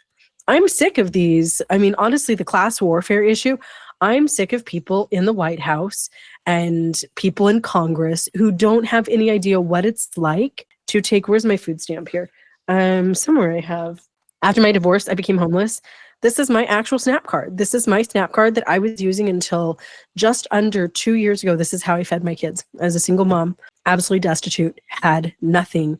And my SNAP benefits didn't last the whole month. There was always this week at the end of the month that we were like, I literally was scraping mold off of bread and watering down the milk. That's how I lived. And so many of the people in government that are supposedly representing me, they have no idea what it's like to stand there in that line at the grocery store, knowing I only have $60 left on my SNAP, and I have probably $70 worth of groceries here, and I have no freaking money. You have the people who've never taken the time to look at the price per ounce on the food at the market because they desperately need to min-max how many calories they can buy for a family. Right. Oh, I tell this story all the time. I got shrinkflated on my steak the other month. And so like every so I make a pretty good steak, and every so often I want to treat myself. And generally like a steak, which is, you know, about a pound, right, is about $12 to $14. Like that's what we can get. And I went 1 week. This was I want to say July or August, and it was like $19. $24. Yeah. It was Yeah, almost it's like $20. It's like now. normally I Yeah, could get a it's like $20 steak, now. Yeah. I could get a side, and then maybe some kind of drink, and it would be $18 or $20, and the steak alone was almost $20. I was like, what the? And then it was like 2 weeks later, I went back to Kroger. I went back to Kroger and I was like, oh, I'm just gonna go check the price and see what steaks are again. And it was like $13. And I was like, okay, the price of beef must have come down. So I bought myself a steak, took it home, I made it, and I started eating it. And I gave baby a little something. Just baby and pumpkin both got a little piece. I was going to ask about pumpkin. Yep.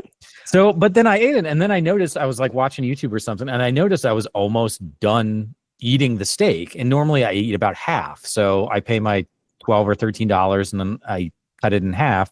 And I was like, I'm getting close to the end here. And so I got up and I went and got the package out of the trash can and I looked at it and it was $13.40, but it was for 0.6 pounds. You know, it was like, you know, almost half of what it normally would have been. And I was like, so the price didn't come down. They just reduced the amount. They shrinkflated me.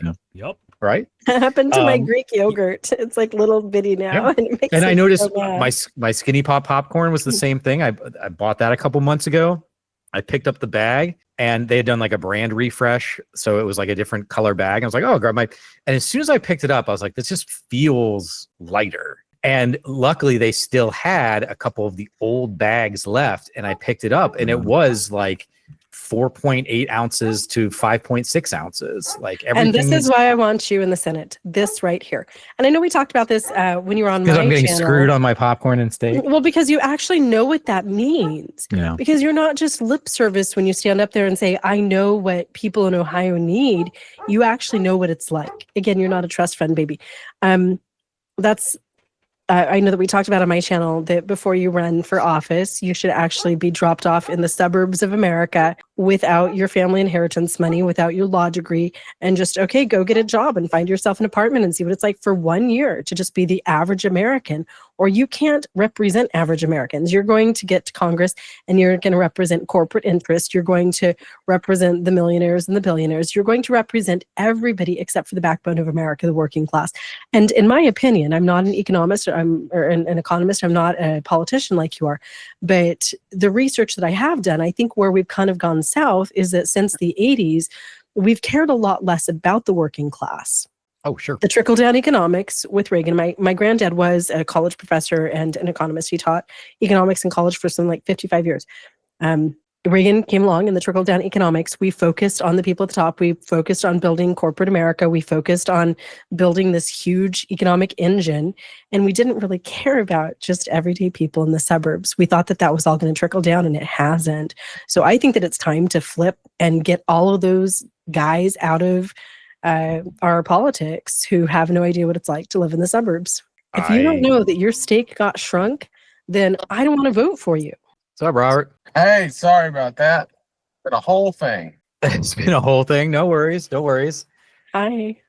We were just we're talking about getting shrinkflated on our steaks and how everything is just a expensive scam that they're pulling over on us.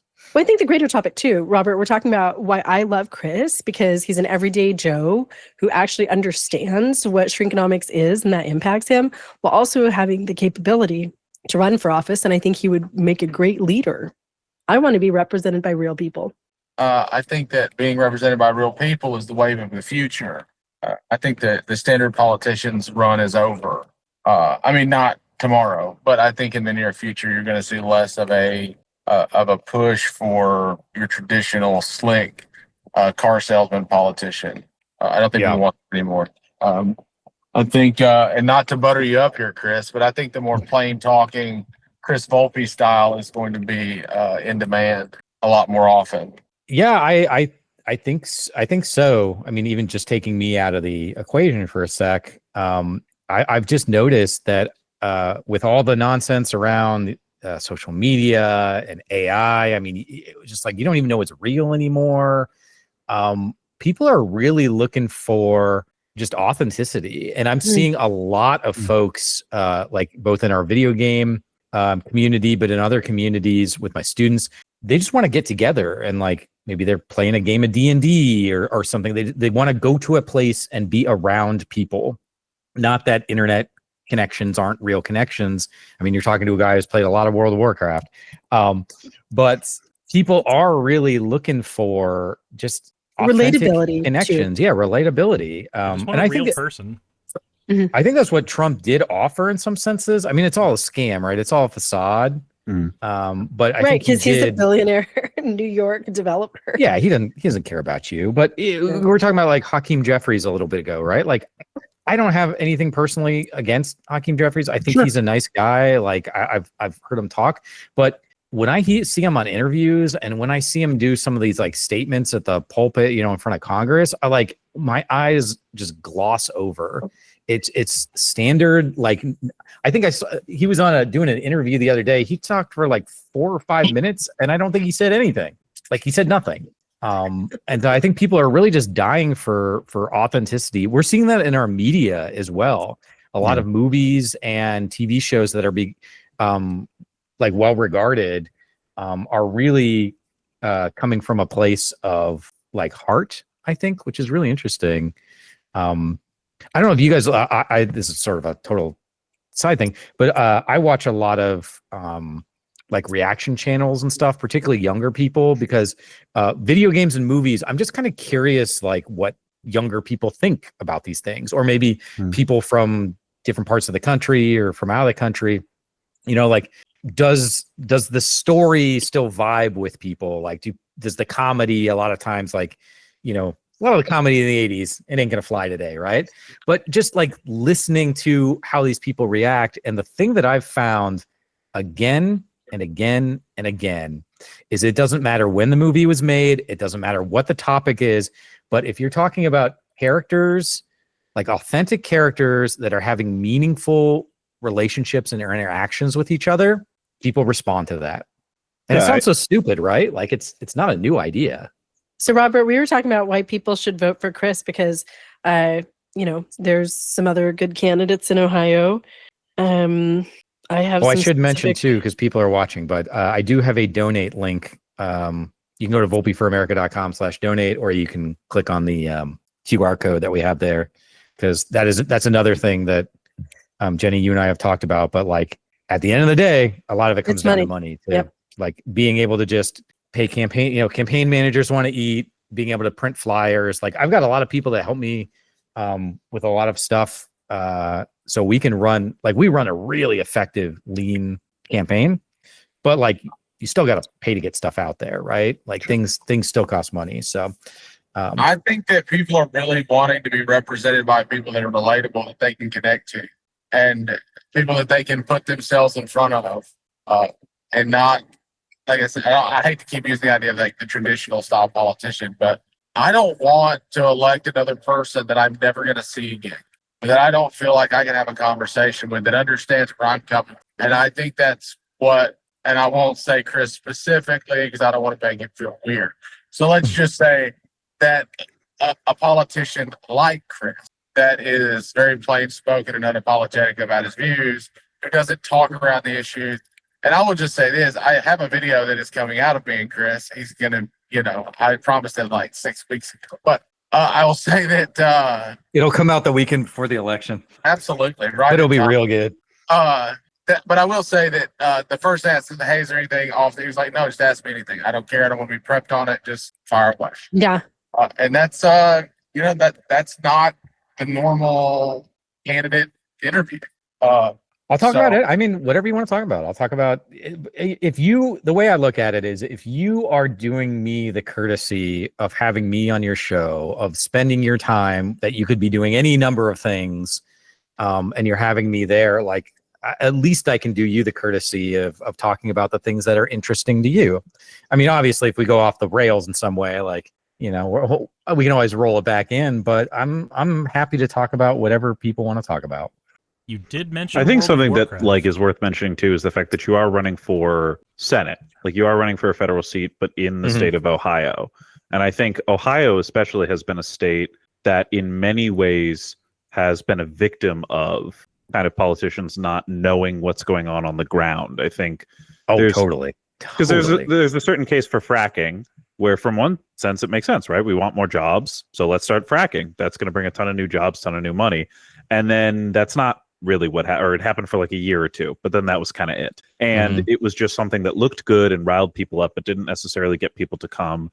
And it's something that even people at the time knew wasn't necessarily sustainable, but it was like good enough to get you through the door. And to the earlier point about talking about shrinkflation, I remember someone like reached out on Twitter to a bunch of Congress people, I think it was, and asked them a bunch of questions. And one of them was, what do you think a gallon of milk costs? And they said none of them said less than $7. And it's like, that to me was crazy, because like my milk is like, I don't know what you guys pay. I pay under $3 a gallon for my milk. Like about $3.50 at my Kroger. Yeah. Yeah. I generally gauge a gallon of milk $3 plus minus. But like, I think that is an important thing, because let's say instead you were running for the state house or something like that. Perhaps there's something you could do for Ohioans locally, but I think at this point there's a bigger problem that is facing Ohio especially, but also other states. And I think that's something that you speak to more as someone who's coming from the people. You can basically say, hey, we need big change and we need it to come locally. And I think that is a lot of your value proposition to voters as well. Yeah, I appreciate that. I mean, I think ultimately at the end of the day, I'm just trying to make people's lives better. And it does blow my mind how the way I kind of look at it is I'm very lucky and very grateful of like the benefits that I have. Like I've never had to worry about a roof over my head or food on the table. And I have had to do a lot of work and I've had to struggle a lot. And I mean, I made a post about it like last month or October. Like I wasn't able to pay my rent on the 1st. I had to shuck and jive and move some money around and try to make it happen.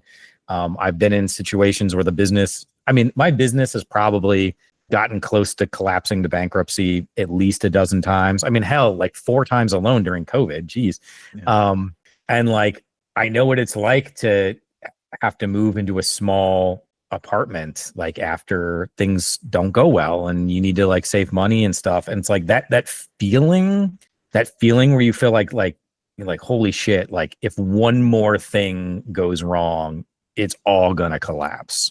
Like I'm juggling like 8 balls here. I cannot take a 9th ball. I don't want people to have that feeling. Like I don't want people to experience that. And I look around as somebody who, I guess, has the privilege to be able to do something like this by the nature of like, working for myself with my business and things like that. I can kind of be a little flexible on my schedule. I just don't want people in this situation anymore. It's disgusting. And like, it's cruel, it's unnecessary.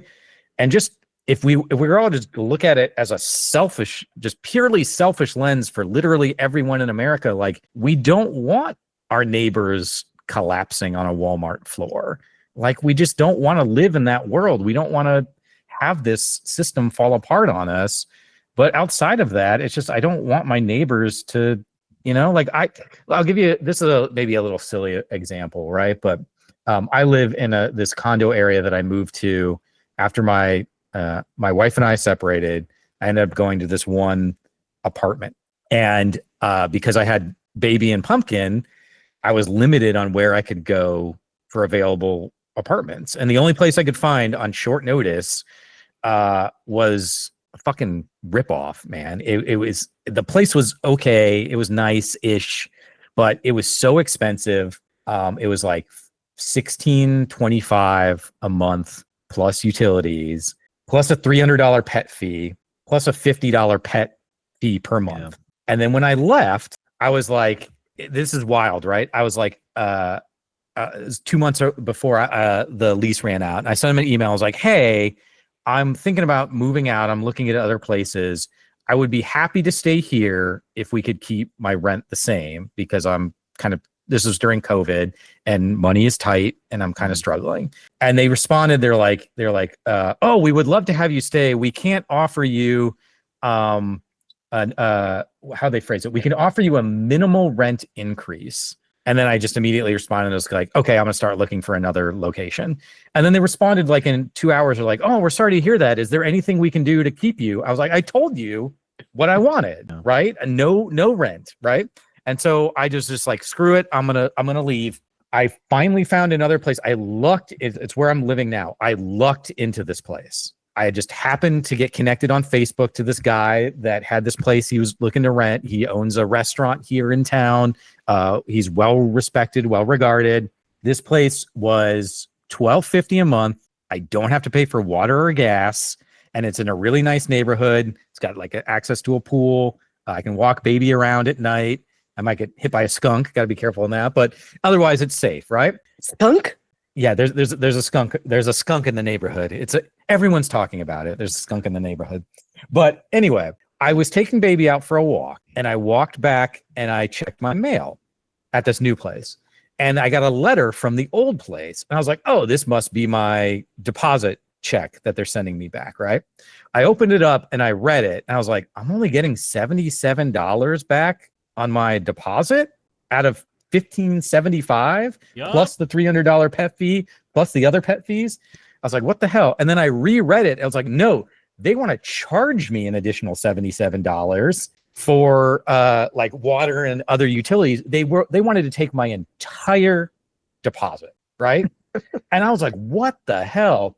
And so long story short, I had to go through all this. I ended up suing them. The only time I've ever sued anybody, and I won. So I ended up getting like $4,500 back. But the reason I'm telling the story is because that illustrates that like I had to do all of these quick movements in quick succession because of timing. I had to pay movers to move my stuff. And at the end of the day, the apartment screwed me by taking my deposit. I thankfully happened to know a lawyer friend and a couple people that could help. So I was able to sue them and get my money plus some back. But like a normal person wouldn't be able to do that. Somebody who's like having to go to work every day and take care of kids and like they're just going to get screwed. Yeah. Right. And it's stuff like that that just drives me crazy. And I don't think we need to live like this, right? And the like fact that you know that, though, that's why I think that politicians like you are the zeitgeist of the future. I mean, honestly, I was so rich for most of my adult life, and I didn't look at prices in the grocery store. I didn't have to. I didn't care. I mean, there was a time when my husband wouldn't just let me spend money, but that's not because we didn't have money. That's just because he was a lunatic. And I was always out to protect my privilege, my wealth, and my in-group. So if somebody back during the day when I had money had told me this story, if we'd been sitting down at a neighborhood barbecue and you told me this, I would have just thought, well, why doesn't Chris Volpe work harder so that he can get to where we are? You know, you're not my group. And I think that that's how so many of our politicians and so many people in leadership today see us. Donald Trump has absolutely no concept of what it's like to have to juggle around, have a lawyer, sue somebody for that deposit. He doesn't know. They're protecting their group. They're protecting their privilege. And I'm sick getting of that deposit back. Me. Getting that deposit back might be the money you need to pay your next month's rent. Yeah. Right. You know? Yeah. I sort of say that getting my deposit back. Oh, okay. But like, that's one of the things, again, not throwing shade at Sherrod Brown, but like, when's the last time he's had to worry about paying rent or covering his groceries, right? I just think there is a change, and Robert kind of hit on this, where I think that a lot of people have we've had it. We're done. We're done with this nonsense. We're done with the way things are. And the leadership that we currently have, it's like, I want Sherrod Brown involved in our politics, but I want him there as a mentor. I want him guiding new voices, connecting people to media outlets, helping connect to funders, like take the knowledge and the experience that they have and start moving it into the next tier. Andrew, you and I are both millennials, right? And like, I'm 44, I'm a first year millennial. It's probably time to start letting us get into positions where we can, make those decisions, where we can start being in charge. But we're noticing that, and Jenny, you kind of hit on this, the folks that are in power, they don't want to give up power. So the positions old geezers don't want to move. But you're seeing this with CEOs too, do it a very little well. bit. Yeah. But they're not these positions that normally people would hit at like 62, 65, and then they would fall out of the workforce into retirement. they're not doing that. They're staying longer and longer and longer. Now, some people have to because they need to pay their bills and their medications and whatever. But there's plenty of people that you don't need to be in Congress until you're 80. Like, just go. Well, if Sherrod's elected, he's going to be 73 in the election next year. So he'll be 77 at the end of that term. Yeah, we don't he'll need a bunch of Mitch McConnells who only maybe possibly think about stopping what they're doing when they have a medical emergency on the floor. Yeah, well, I think totally. There's this story that might be apocryphal, but I know it gets told a lot, where there was a law passed a decade and a half back that regulates the volume of advertisements on television. So when you're running commercials, you need to make sure those commercials are never above a certain volume, and that volume is based on the volume of the show. And supposedly that got passed because a senator one night was having dinner with a friend with the TV on, and an ad came on. You know, the TV was just background noise, and an ad comes on that's much louder than the show. They jump, and she's like, "Oh, I wish someone would do something about that and make sure that these, TV things would be the same." And her friend was like, "Well, you're a senator. Why don't you do something about it?" And sure enough, she drafted a law and got it passed. Again, this might be apocryphal, but it's like such a small change happened because she happened to have dinner with her friend with the TV on, which I guarantee you is not something that a senator who was born in the 40s would have done, because that's just not something that they did.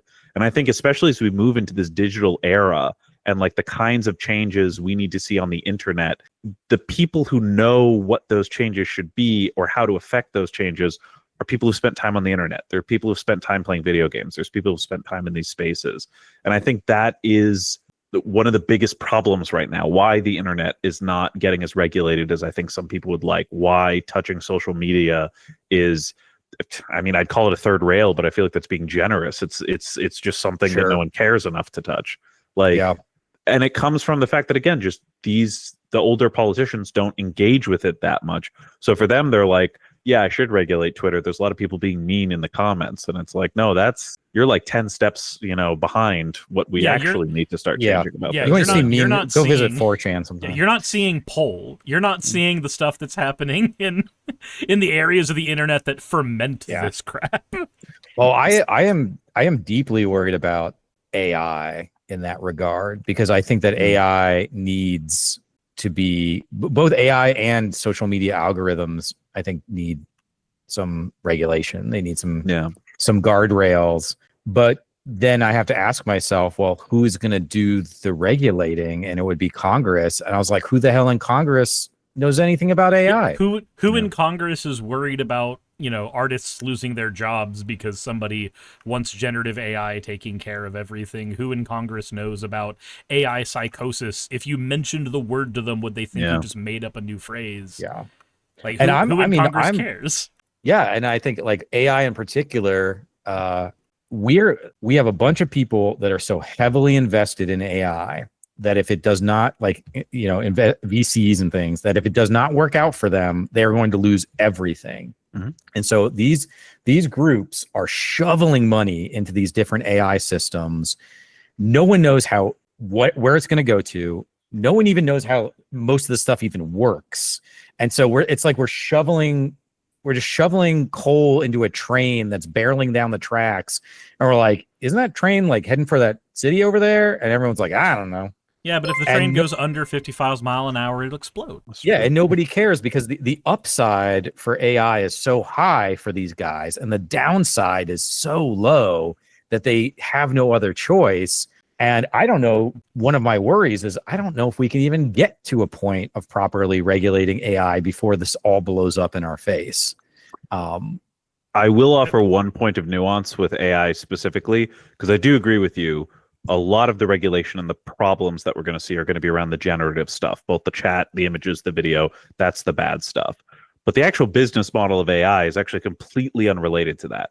The chatbots were a fun little thing OpenAI built. Like the promise of AI was really for the NSA and for healthcare companies. The promise of AI was always, you have too much data. You can't possibly ever parse through this much data. I'm going to sell you a computer that can look at all the data, and you can ask it a very simple question of, hey, how many of our customers need this kind of thing? And it will spit out an answer. I think even in that, there are problems and there are things we need to look at, especially when we're talking about healthcare in the US. I don't know that adding more robots is necessarily the best solution, but I do think a lot of times when we're talking about AI, there's even more to it than just that. It's like there's three prongs to it almost, where it's like you have the social side of things, you have the like hoaxing side of things, and then you also have the problem of like how much decision making is going to be handed off to the data that it tells you is there, whether or not the data is there. And then like, how do you sue someone for that? I think that is what gets really, really tricky, really, really fast. Oh, absolutely. And I'm just speaking more even high level than sort of the nuances of the specific things. But you know, in a Star Trekian world, I think that AI could really help us with an abundance mindset and society and all that. But we're not having any conversations. The conversations right now on how can we get to generalized AI, some sort of actual, you know, thinking machine, which we don't currently have. Which I don't think a large language model is going to get us there. Yeah. No. Yeah, sure. But again, I don't want to get caught in the nuances there, because at the end of the day, what's happening is these AI systems are just causing people to lose their jobs. Yeah. So even if we hit some sort of generalized AI, whoever it happens to be, Grok or whoever, right? That's not going to help the hundreds of thousands, if not millions of people who have just lost their jobs over the past couple of years. That's not going to help them out at all. It's like living in an abundant society is all well and good, but if you don't have any money for any of that abundance, like, you're still screwed. It's like, I was having this conversation with a friend last year when a lot of the when like DALL-E was starting to get it good enough at image generation that you could start to worry, instead of just like it created 15 toes. And one of his pushbacks to me, and granted this is a friend who's not super politically involved, hey babe, you want but one of his pushbacks was that every single new technology in the production department has always come with a loss of jobs in the previous production department, but it's always come with the ability to create new jobs afterwards. And I'm like, yeah, that's kind of the problem with AI, though. When you get rid of jobs in the art sector that the AI takes over, where do they go? Like, how many jobs have you consolidated to such a point where you've just created 10,000 homeless people overnight? Like, what? Yeah. Because his argument was effectively the, you know, when you create the factory, when you create the shoe factory, you get rid of the cobbler. It's like, well, yes, you do to a degree, but the cobbler can shift to being a more like artisan role, but you do eliminate the need for cobblers at scale. But where do they go? Sometimes there is a factory for them to go to where their expertise can still be used in some way. With AI, where do those people go? They don't, largely. It takes over too much at once. Yeah, I mean, that's ultimately the thing, that the problem that AI is trying to solve also inherently means that there will be no replacement for them in another aspect, because that's the whole point of AI. Mm-hmm. The whole point of AI is to remove the quote unquote redundancies, which is just normal people having a job, and the economy of scale that it's able to achieve. Andrew Cuomo concedes. So, rip bozo. Yeah, so it's tough. Robert, I don't know if we lost you in there. I don't know if you had any thoughts or anything you want to talk about. I was just driving and it was loud. I drive a Jeep, so it's loud as shit. And I was on the interstate, so I thought I would save all of your ears from the wind noise. We appreciate it. You have your top off? No, Jenny, I don't have my top off. But the door is off. It's no, I don't. It's all together. It's just really loud because it's a Jeep. Yeah, I was a Jeeper for a long time. My mom, I love it. I usually have my top off. Yep. Well, it's Arkansas and it's 45 degrees. Nice. It's supposed to be 70 degrees tomorrow in Ohio, which is great. It's supposed to be 70 my degrees kickoff party permanently in Arizona for the next 6 months. So, well, aren't you? Welcome to winter. Aren't you better than us? I think that AI, there's going to have to be a point where it no longer. I mean, there's only so many jobs you can cut out before you no longer have a consumer. And since we're a consumer society, like that has to go somewhere. I mean, robots don't buy houses or food. Yep. So I don't. I think we can only automate so much before we automate ourselves out of people to buy shit. And people don't buy shit, and Walmart doesn't have anything, can't sell it. I agree with you, Robert, but I think it's Yeah. I think it's a little more insidious than that, where the problem, to Chris, your point, that AI solves is that people are quote unquote too expensive, right? If I have to pay someone $15 an hour, well, that's crazy when I could pay, I don't know, 100 grand for an AI system that pays for itself in a year or so. So like the overall effect on that is that overall wages are going to go down, even in fields that maybe AI doesn't touch necessarily. And that still allows consumers to exist. But what it means is, because there's still going to be very, very wealthy people at the top, there's still going to be the market for that. You're going to see basically the split, kind of like you've had in a lot of places with poor zoning regulation, or strict zoning regulation for housing. You get luxury condos and slums and nothing in the middle, because there's no value to having anything in the middle there. And Well, can I?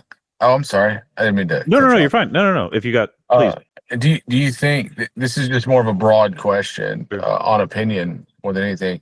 Do you think that then throws us into a like a toss back to like tribal state or off grid? No, I think you see kind of what you see in Japan. I love Japan. Okay. My wife and I honeymoon there. Japan has basically had the same economy for the past like 30 or so years. They called it the lost decade in the 90s, and they still call it that 20 years later.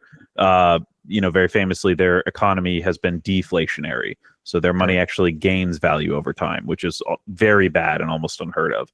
I think what you look at when you see those places, you see a bunch of rich people running corporations, and young people just cannot get jobs. And even like middle-aged people like have been working the same job their whole life for the exact same pay, and they're struggling to make ends meet. And a lot of what the government ends up focusing on is trying to keep prices down.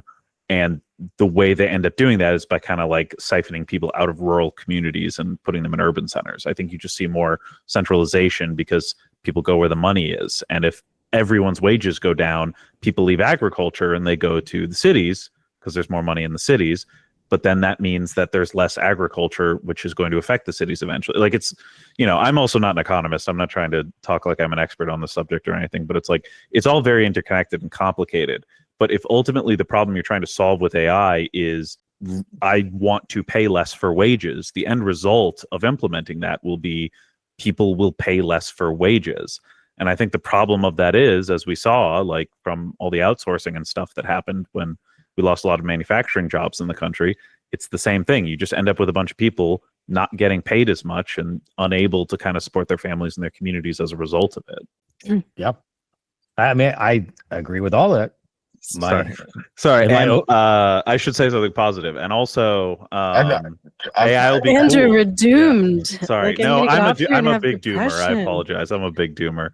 But that's why we got to vote for Chris. There you go. See, bringing it back around. I think there's answers to all this stuff. It's just I agree. I don't know I agree. who's really trying right now. And then I get frustrated that we need legislation. I get frustrated that we can't just, as consumers, be intentional with our spending. Like, I think that's one of my biggest problems with people in general right now. Why do I need somebody to tell me to, take control of AI? What if I just make that intentional decision that I'm going to hire real people? I'm going to have an actual assistant who's doing stuff so that I can keep things going. I don't know. Yeah, I mean that's ultimately the issue, is that there's just the enormity of money being spent on something like AI. It just dwarfs everything right now. And we're seeing that as well, like with the stock market. We keep hitting these highs on the stock market, but most of it's just going to the top 7, the Googles, the Amazons, the Apples. It's like less than, I can't remember the exact number now, but it's like 5/6 of the stock market is just currently investments and corporate buybacks. And of the remaining 6, 90% of it's going to like the top 1%. So the stock market, which used to be a metric of overall health for our society, because that's where your retirement accounts go and everything, it's no longer, it's so divorced from how our economy actually functions that it's almost useless as an indicator now. maybe it this is fixable? useless. What's the solution? I mean, so the first part of the solution is probably that it's all going to crash on us, and we're gonna reset and recalibrate. You guys, I have a cold. I can't handle the doom and gloom tonight. Like I have a fever. Yeah, I want I think positivity and an easy answer. The answer to all of this is like we have to restructure the society so it focuses on individuals and workers. Like we need to make sure that the benefits that are being glommed. So like here's an example. Here's another way in which our economy has kind of become divorced. So the idea of like a job creator, right? You had a business pop up in the town. You're making whatever widgets you are and you're creating jobs. And so then those jobs lead to people getting benefits and getting money, and that builds up the community and allows them to purchase things. We unfortunately live in a world now where a significant number of jobs are so easily transferable and or replaceable that most of these businesses don't have to spend any effort on providing good benefits or taking care of you in any way, because as soon as they broom you out the door, there's 10 other people looking for the job. So that really incentivizes some pretty bad behavior amongst corporations, and there's no real reason for them to go above and beyond to do anything, because they can just replace their workforce. And then, as we just mentioned, AI might just replace that to begin with.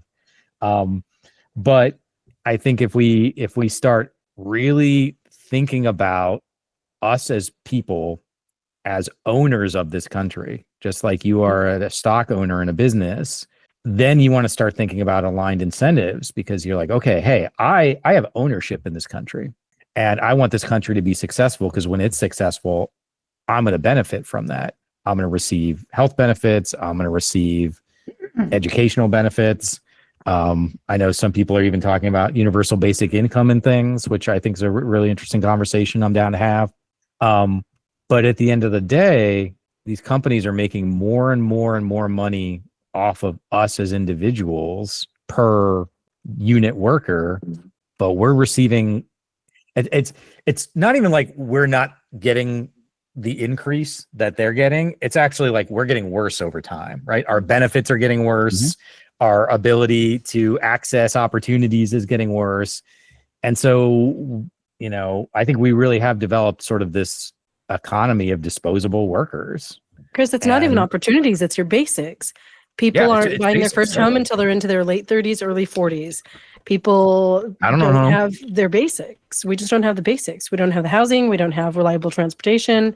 We don't have anything. So I think there's a two-parter. I think one is, for me, it's setting the vision of, no, this is what society is going to look like, where people are given all of the basics: education, healthcare, affordable housing, access to food, transportation, obviously safety and security as well is important in that. So that's going to be the first thing, just sort of setting that mental image of we can do this. I think too many of the conversations we don't even set a vision of what we can do. We're so wrapped up in the minutia of this nonsense right now. And so I think we need to do that.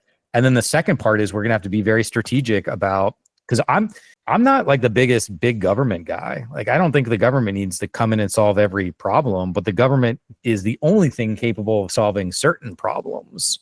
And so we need it to do some of these roles. So, for example, like, why do we still allow foreign investors, first of all, but investment companies in general, to buy single family houses? Like, they go in and they just buy these houses and then they sit on them. I think, Jenny, when you and I talked last time, we talked about that. Yeah, there are nearly 30 vacant homes in this country. Every unhoused individual. For every homeless person we have. There's 30 pisses me off. Just sitting around doing nothing. And it's because they're owned by these investment companies that they don't care. They want to keep the housing prices up so they can sell them or rent them. And any money they lose, they just do a tax write-off on it. It's profit a loss. Over people. And we have turned into a nation of profit over people. This is what I hear from my followers across the world, right? Like, I have people from like Russia and New Zealand. I'm trying to think where some of my followers of Germany, Finland, Sweden. And they're like, America is so focused on money, and that's your whole problem. And I can't disagree with that. We're profit over people 100% of the time. Mm-hmm. I think you're going to have to de-incentivize corporations. I don't know that you can. I don't know how you tell corporations they can't purchase. I think that's going to get into a. I think it'll get messy trying to regulate that. But I think the easiest way to do it is to de-incentivize by taxing. So a corporation that buys a single family home would have to pay taxes so exorbitant that you wouldn't want it. Like it would just have to. That's how you would keep that from happening. Sure. I mean, there's multiple ways that we could handle this. It's like universal healthcare, right? We keep talking about universal healthcare. There's 30 different ways you can create a universal healthcare system.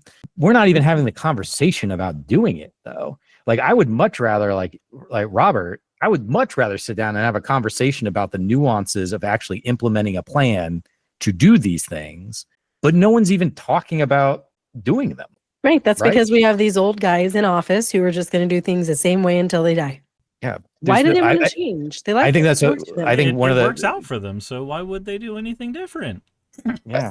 I do think that we're starting to build a generation that doesn't care about money as much as we look Totally. at. They've been starved of it. You know, when I talk to people that are 17, 19 coming out of high school, they've just made up in their mind that they're not going to have certain things. Like they just assume that they're not going to own a home.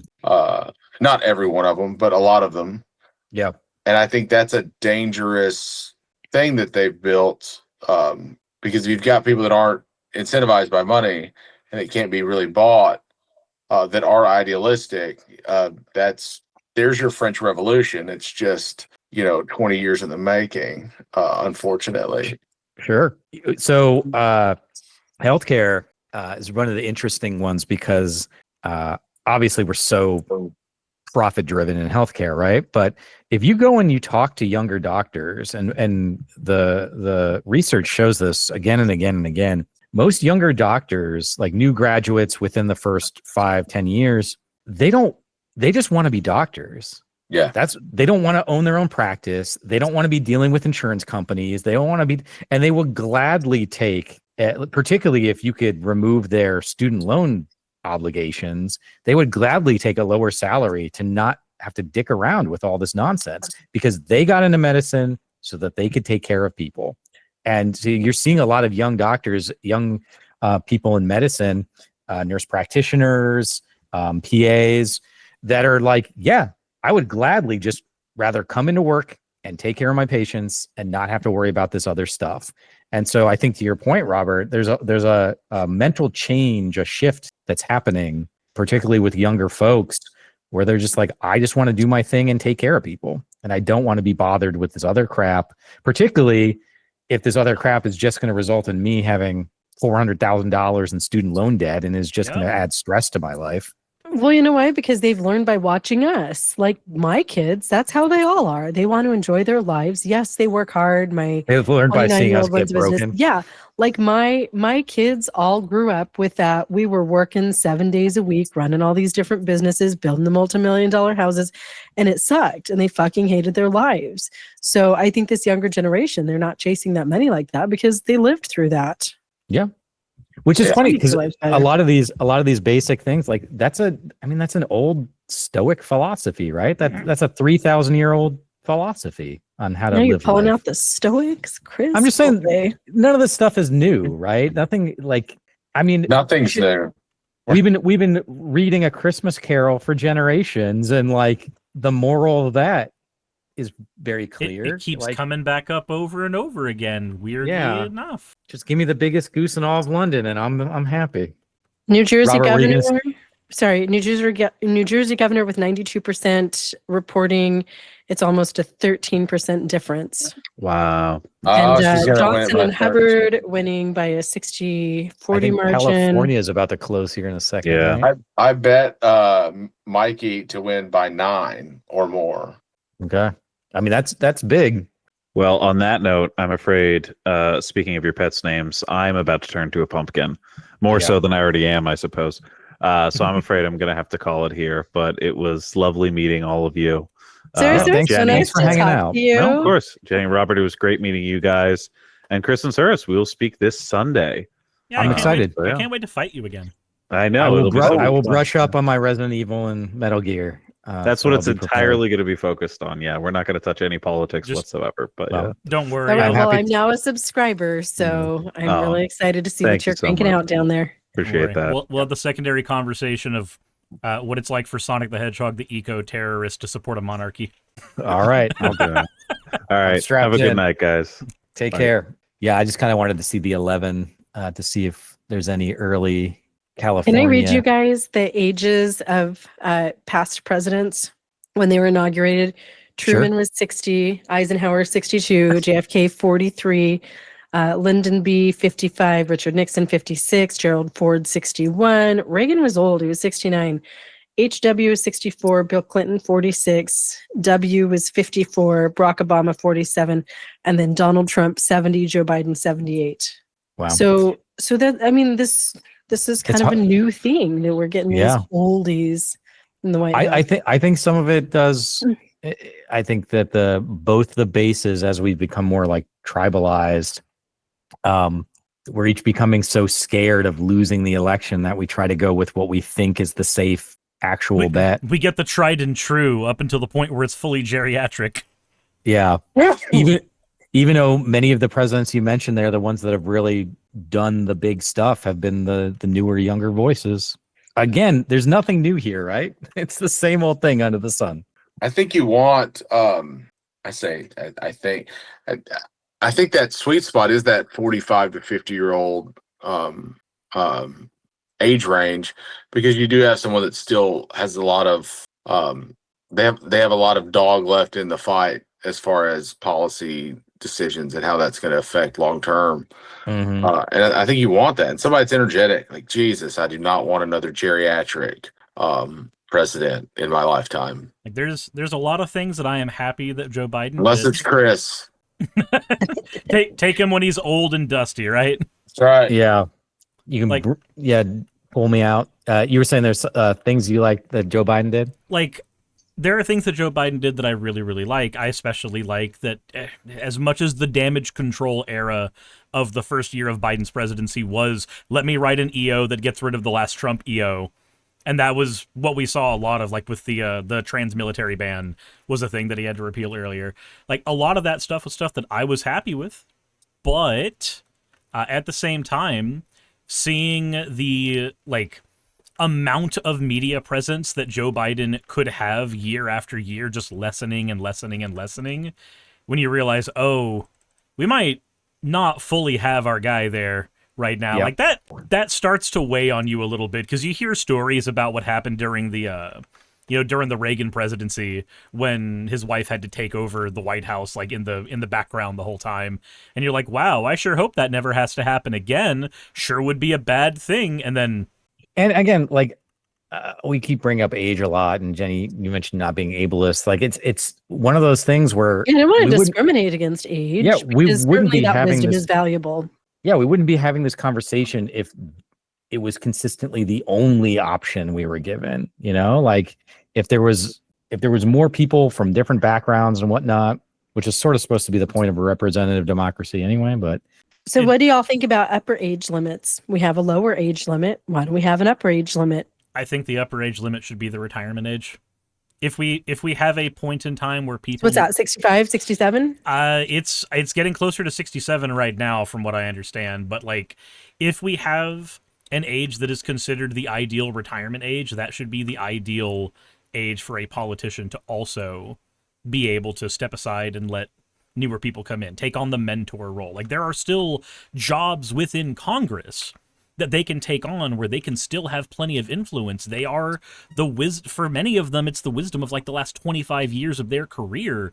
And we still want that, but we also need the energy to follow through with that. And we need some kind of filter for corruption. I think that I think term limits would probably eliminate the need for a Upper like age? an age limit. Mm-hmm. But I mean, I don't know, maybe both. Gosh, the shitty But part not for like the is there's presidency, though. sometimes there's, well, that's fair. I think of it more like in Congress. I hadn't really there's some people that I like that are older. Like I love Bernie. Mhm. Keep him coming, you know. Mhm. But it's not exactly fair just because he's one guy that I happen to like. And there's definitely something to be said for like what happens when we have the next person come up and we still have 15 years of Bernie's knowledge that can still be imparted to the next person that should take his place that Vermont wants to bring in. I would, granted, I'm not saying that the solution here is perfect. Obviously not. I have a level of arrogance because I'm a YouTuber, but I don't have quite that level of arrogance. But I think there's as much utility in having Bernie Sanders, the politician, as there is in having Bernie Sanders, the mentor, and another younger politician under him. I think like we've kind of seen that. There might be more value in that, to be honest with you, if there were a role that where they became a chief of staff or like some sort of elder statesman role that was bureaucratic. Right. We need to write that in. Give them a retirement, like give them a stipend, and put them in a position where it is a paid mentorship. Yeah, like so if you're over 67 years old, then you roll into that. So Senator Sanders, we still want you down there, but now we make him a committee chair. Yeah. That way we're not losing people to chairmanships. Yep, that works. I mean, emeritus folks could be. Yeah. I agree. I think all these. I mean, Bernie Sanders is a perfect example of I think what is. I don't want to say this because I don't want it to happen, but like this could be a perfect example of how everything is going to fall apart if Bernie is an old man and just dies all of a sudden, and now you've lost a vote. There's no one in Vermont guaranteed to replace him. That will be.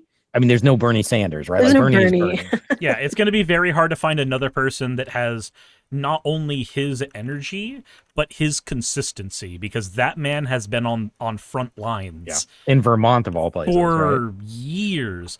Like I think because of what happened with the Supreme Court, one of my greatest fears is that we have like the person who in a lot of people's minds is like that stalwart bastion, like the Ruth Bader Ginsburg situation, where you've got that person you're like, just hold out another year, just hold out another year. We need to roll the dice on the right politician being in the office when you do go. Like I don't want that situation to happen in more areas than we already saw with the Supreme Court. Yeah, totally. Vermont's pretty blue. I would imagine the next person up will be pretty. I don't know if they'll be quite. I mean, nobody will be Bernie, but I gotta think that guy's got some people in the wings. I mean, I guess AOC is slated to be the next Bernie, but yeah, I just think it reiterates what we've talked about a lot tonight, where the Democratic Party doesn't really have a good strategic pipeline for talent. Isn't that surprising? They don't have a plan. I miss MAGA. Well, I have to say, honestly, there's not a day that I'm not like, damn it, I wish that we just had this, only the blue version. Because I didn't know that like I was leaving the cult to just be plunged into the wilderness with no leadership, with no voice, with no real direction. It's like that's what I'm doing here, Jenny.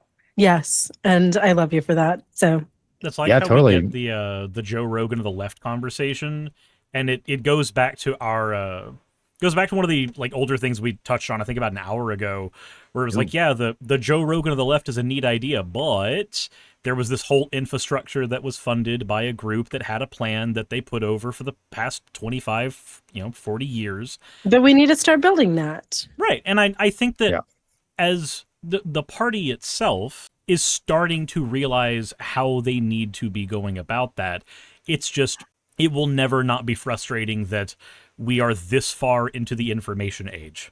And it feels like those railroad tracks are just now being laid. Yeah, I think that's ultimately the thing that's frustrating is, and the more I kind of do this Senate campaign, the more I see just how foundationally disorganized the Democratic Party is. It does not function like a lean, mean fighting machine. On my grassroots radio yesterday, one of the journalists said, and he's like, back during stem cells when all that stuff was kind of new, there was a quote from like Cheney or somebody that if they ever inject stem cells into the Democrats, we better look out because they might actually grow a spine and start doing something. Yeah, totally. And like Jeez. that's what we need. Prop 50's at over 60% currently. Are they called it yet? No, it's still too early to call, but it I is don't know, like, 'cause they're texting me that it passed. oh, did they? I don't know. Let me see. I haven't I seen got any the calling AP yet. wire called it, but I don't know. Oh, did they? Okay. So leaving MAGA Rich is texting me like all this stuff. So I don't know. He said that it passed. It's I'm AP Prop wire says 50. likely to pass. So I mean, Yeah, it they're looks like not- ABC News looks like they called it as well. Yeah, I have Currently- officially called Speaking Sweet. of Well, about then 15 minutes ago. speaking at of places, 11:15, we've called everything we needed to call then. and this one's relevant just locally to me. Kelsey Bond actually just got Atlanta City Council in District 2. So Nice. they were one of the ones who's actually gone out to a lot of the protests that I've been to, and I've got videos on my channel where I've just filmed her speaking at protest. Very, very good voice. Seems like a very, very good person, and I'm glad that they won their area. That's a DSA candidate. Congrats, That's pretty Kelsey. great. Robert, quick what are you question. speaking at next week? Sorry. Robert's doing fun stuff. Where are you speaking next week? I'm speaking in Dallas on Saturday, and then I'm doing Will Westmoreland. We're doing some stuff in DC, and then I'm speaking at the rally on the 22nd in DC. So Nice. When you Lots say of- What's the 22nd rally? What is that? it's the remove the regime. It's Okay. they're doing like a 250,000 people, I think. March on the Mall. Nice. What they're expecting. We'll see what happens. I think people are pretty people will be after tonight. I think people will be stoked. I think you'll have a huge turnout. How do you think Republican lawmakers feel right now? Not great, I would think. I'd say That's gotta hurt. they already probably didn't feel great, since I don't think I don't think even Republican politicians see Trump as particularly stable as a figurehead. Add on the losses that they're going to be mounting up right now, I don't think they're going to be super comfy. Yeah. They How's got they're Trump also mostly feeling swept tonight? tonight, right? They're also all Except for cowards, Texas? though. So Mostly swept except for Texas. Is that pretty accurate? I mean, I'm looking at. I don't know about Texas. I haven't seen that pop up yet. But it looks like, I mean, Lieutenant Governor, Attorney General for Virginia is Democrat. Like it's looking like a pretty clean sweep. In the chat, Zero Life King says Trump is having a crash out on Truth Social right now. Is he Praise really? God. I picture Is him he? just stomping around his Let me tell you something. If he has a heart attack Rowan. tomorrow, I dance in the street. What's the Texas race, Robert? It's not a race. There were some propositions on the Okay. on the gerrymandering stuff. That might be a win. Texas voters approve amendment affirming parental rights. I don't know what the measure is. I just saw there was a Texas vote. So it might be good. Parents are the primary decision makers for their children and bear the responsibility to nurture and protect their children. I'll look into it. I don't know. I hate the So- wording of propositions. My Mhm. Dodgers won, and there's a blue sweep.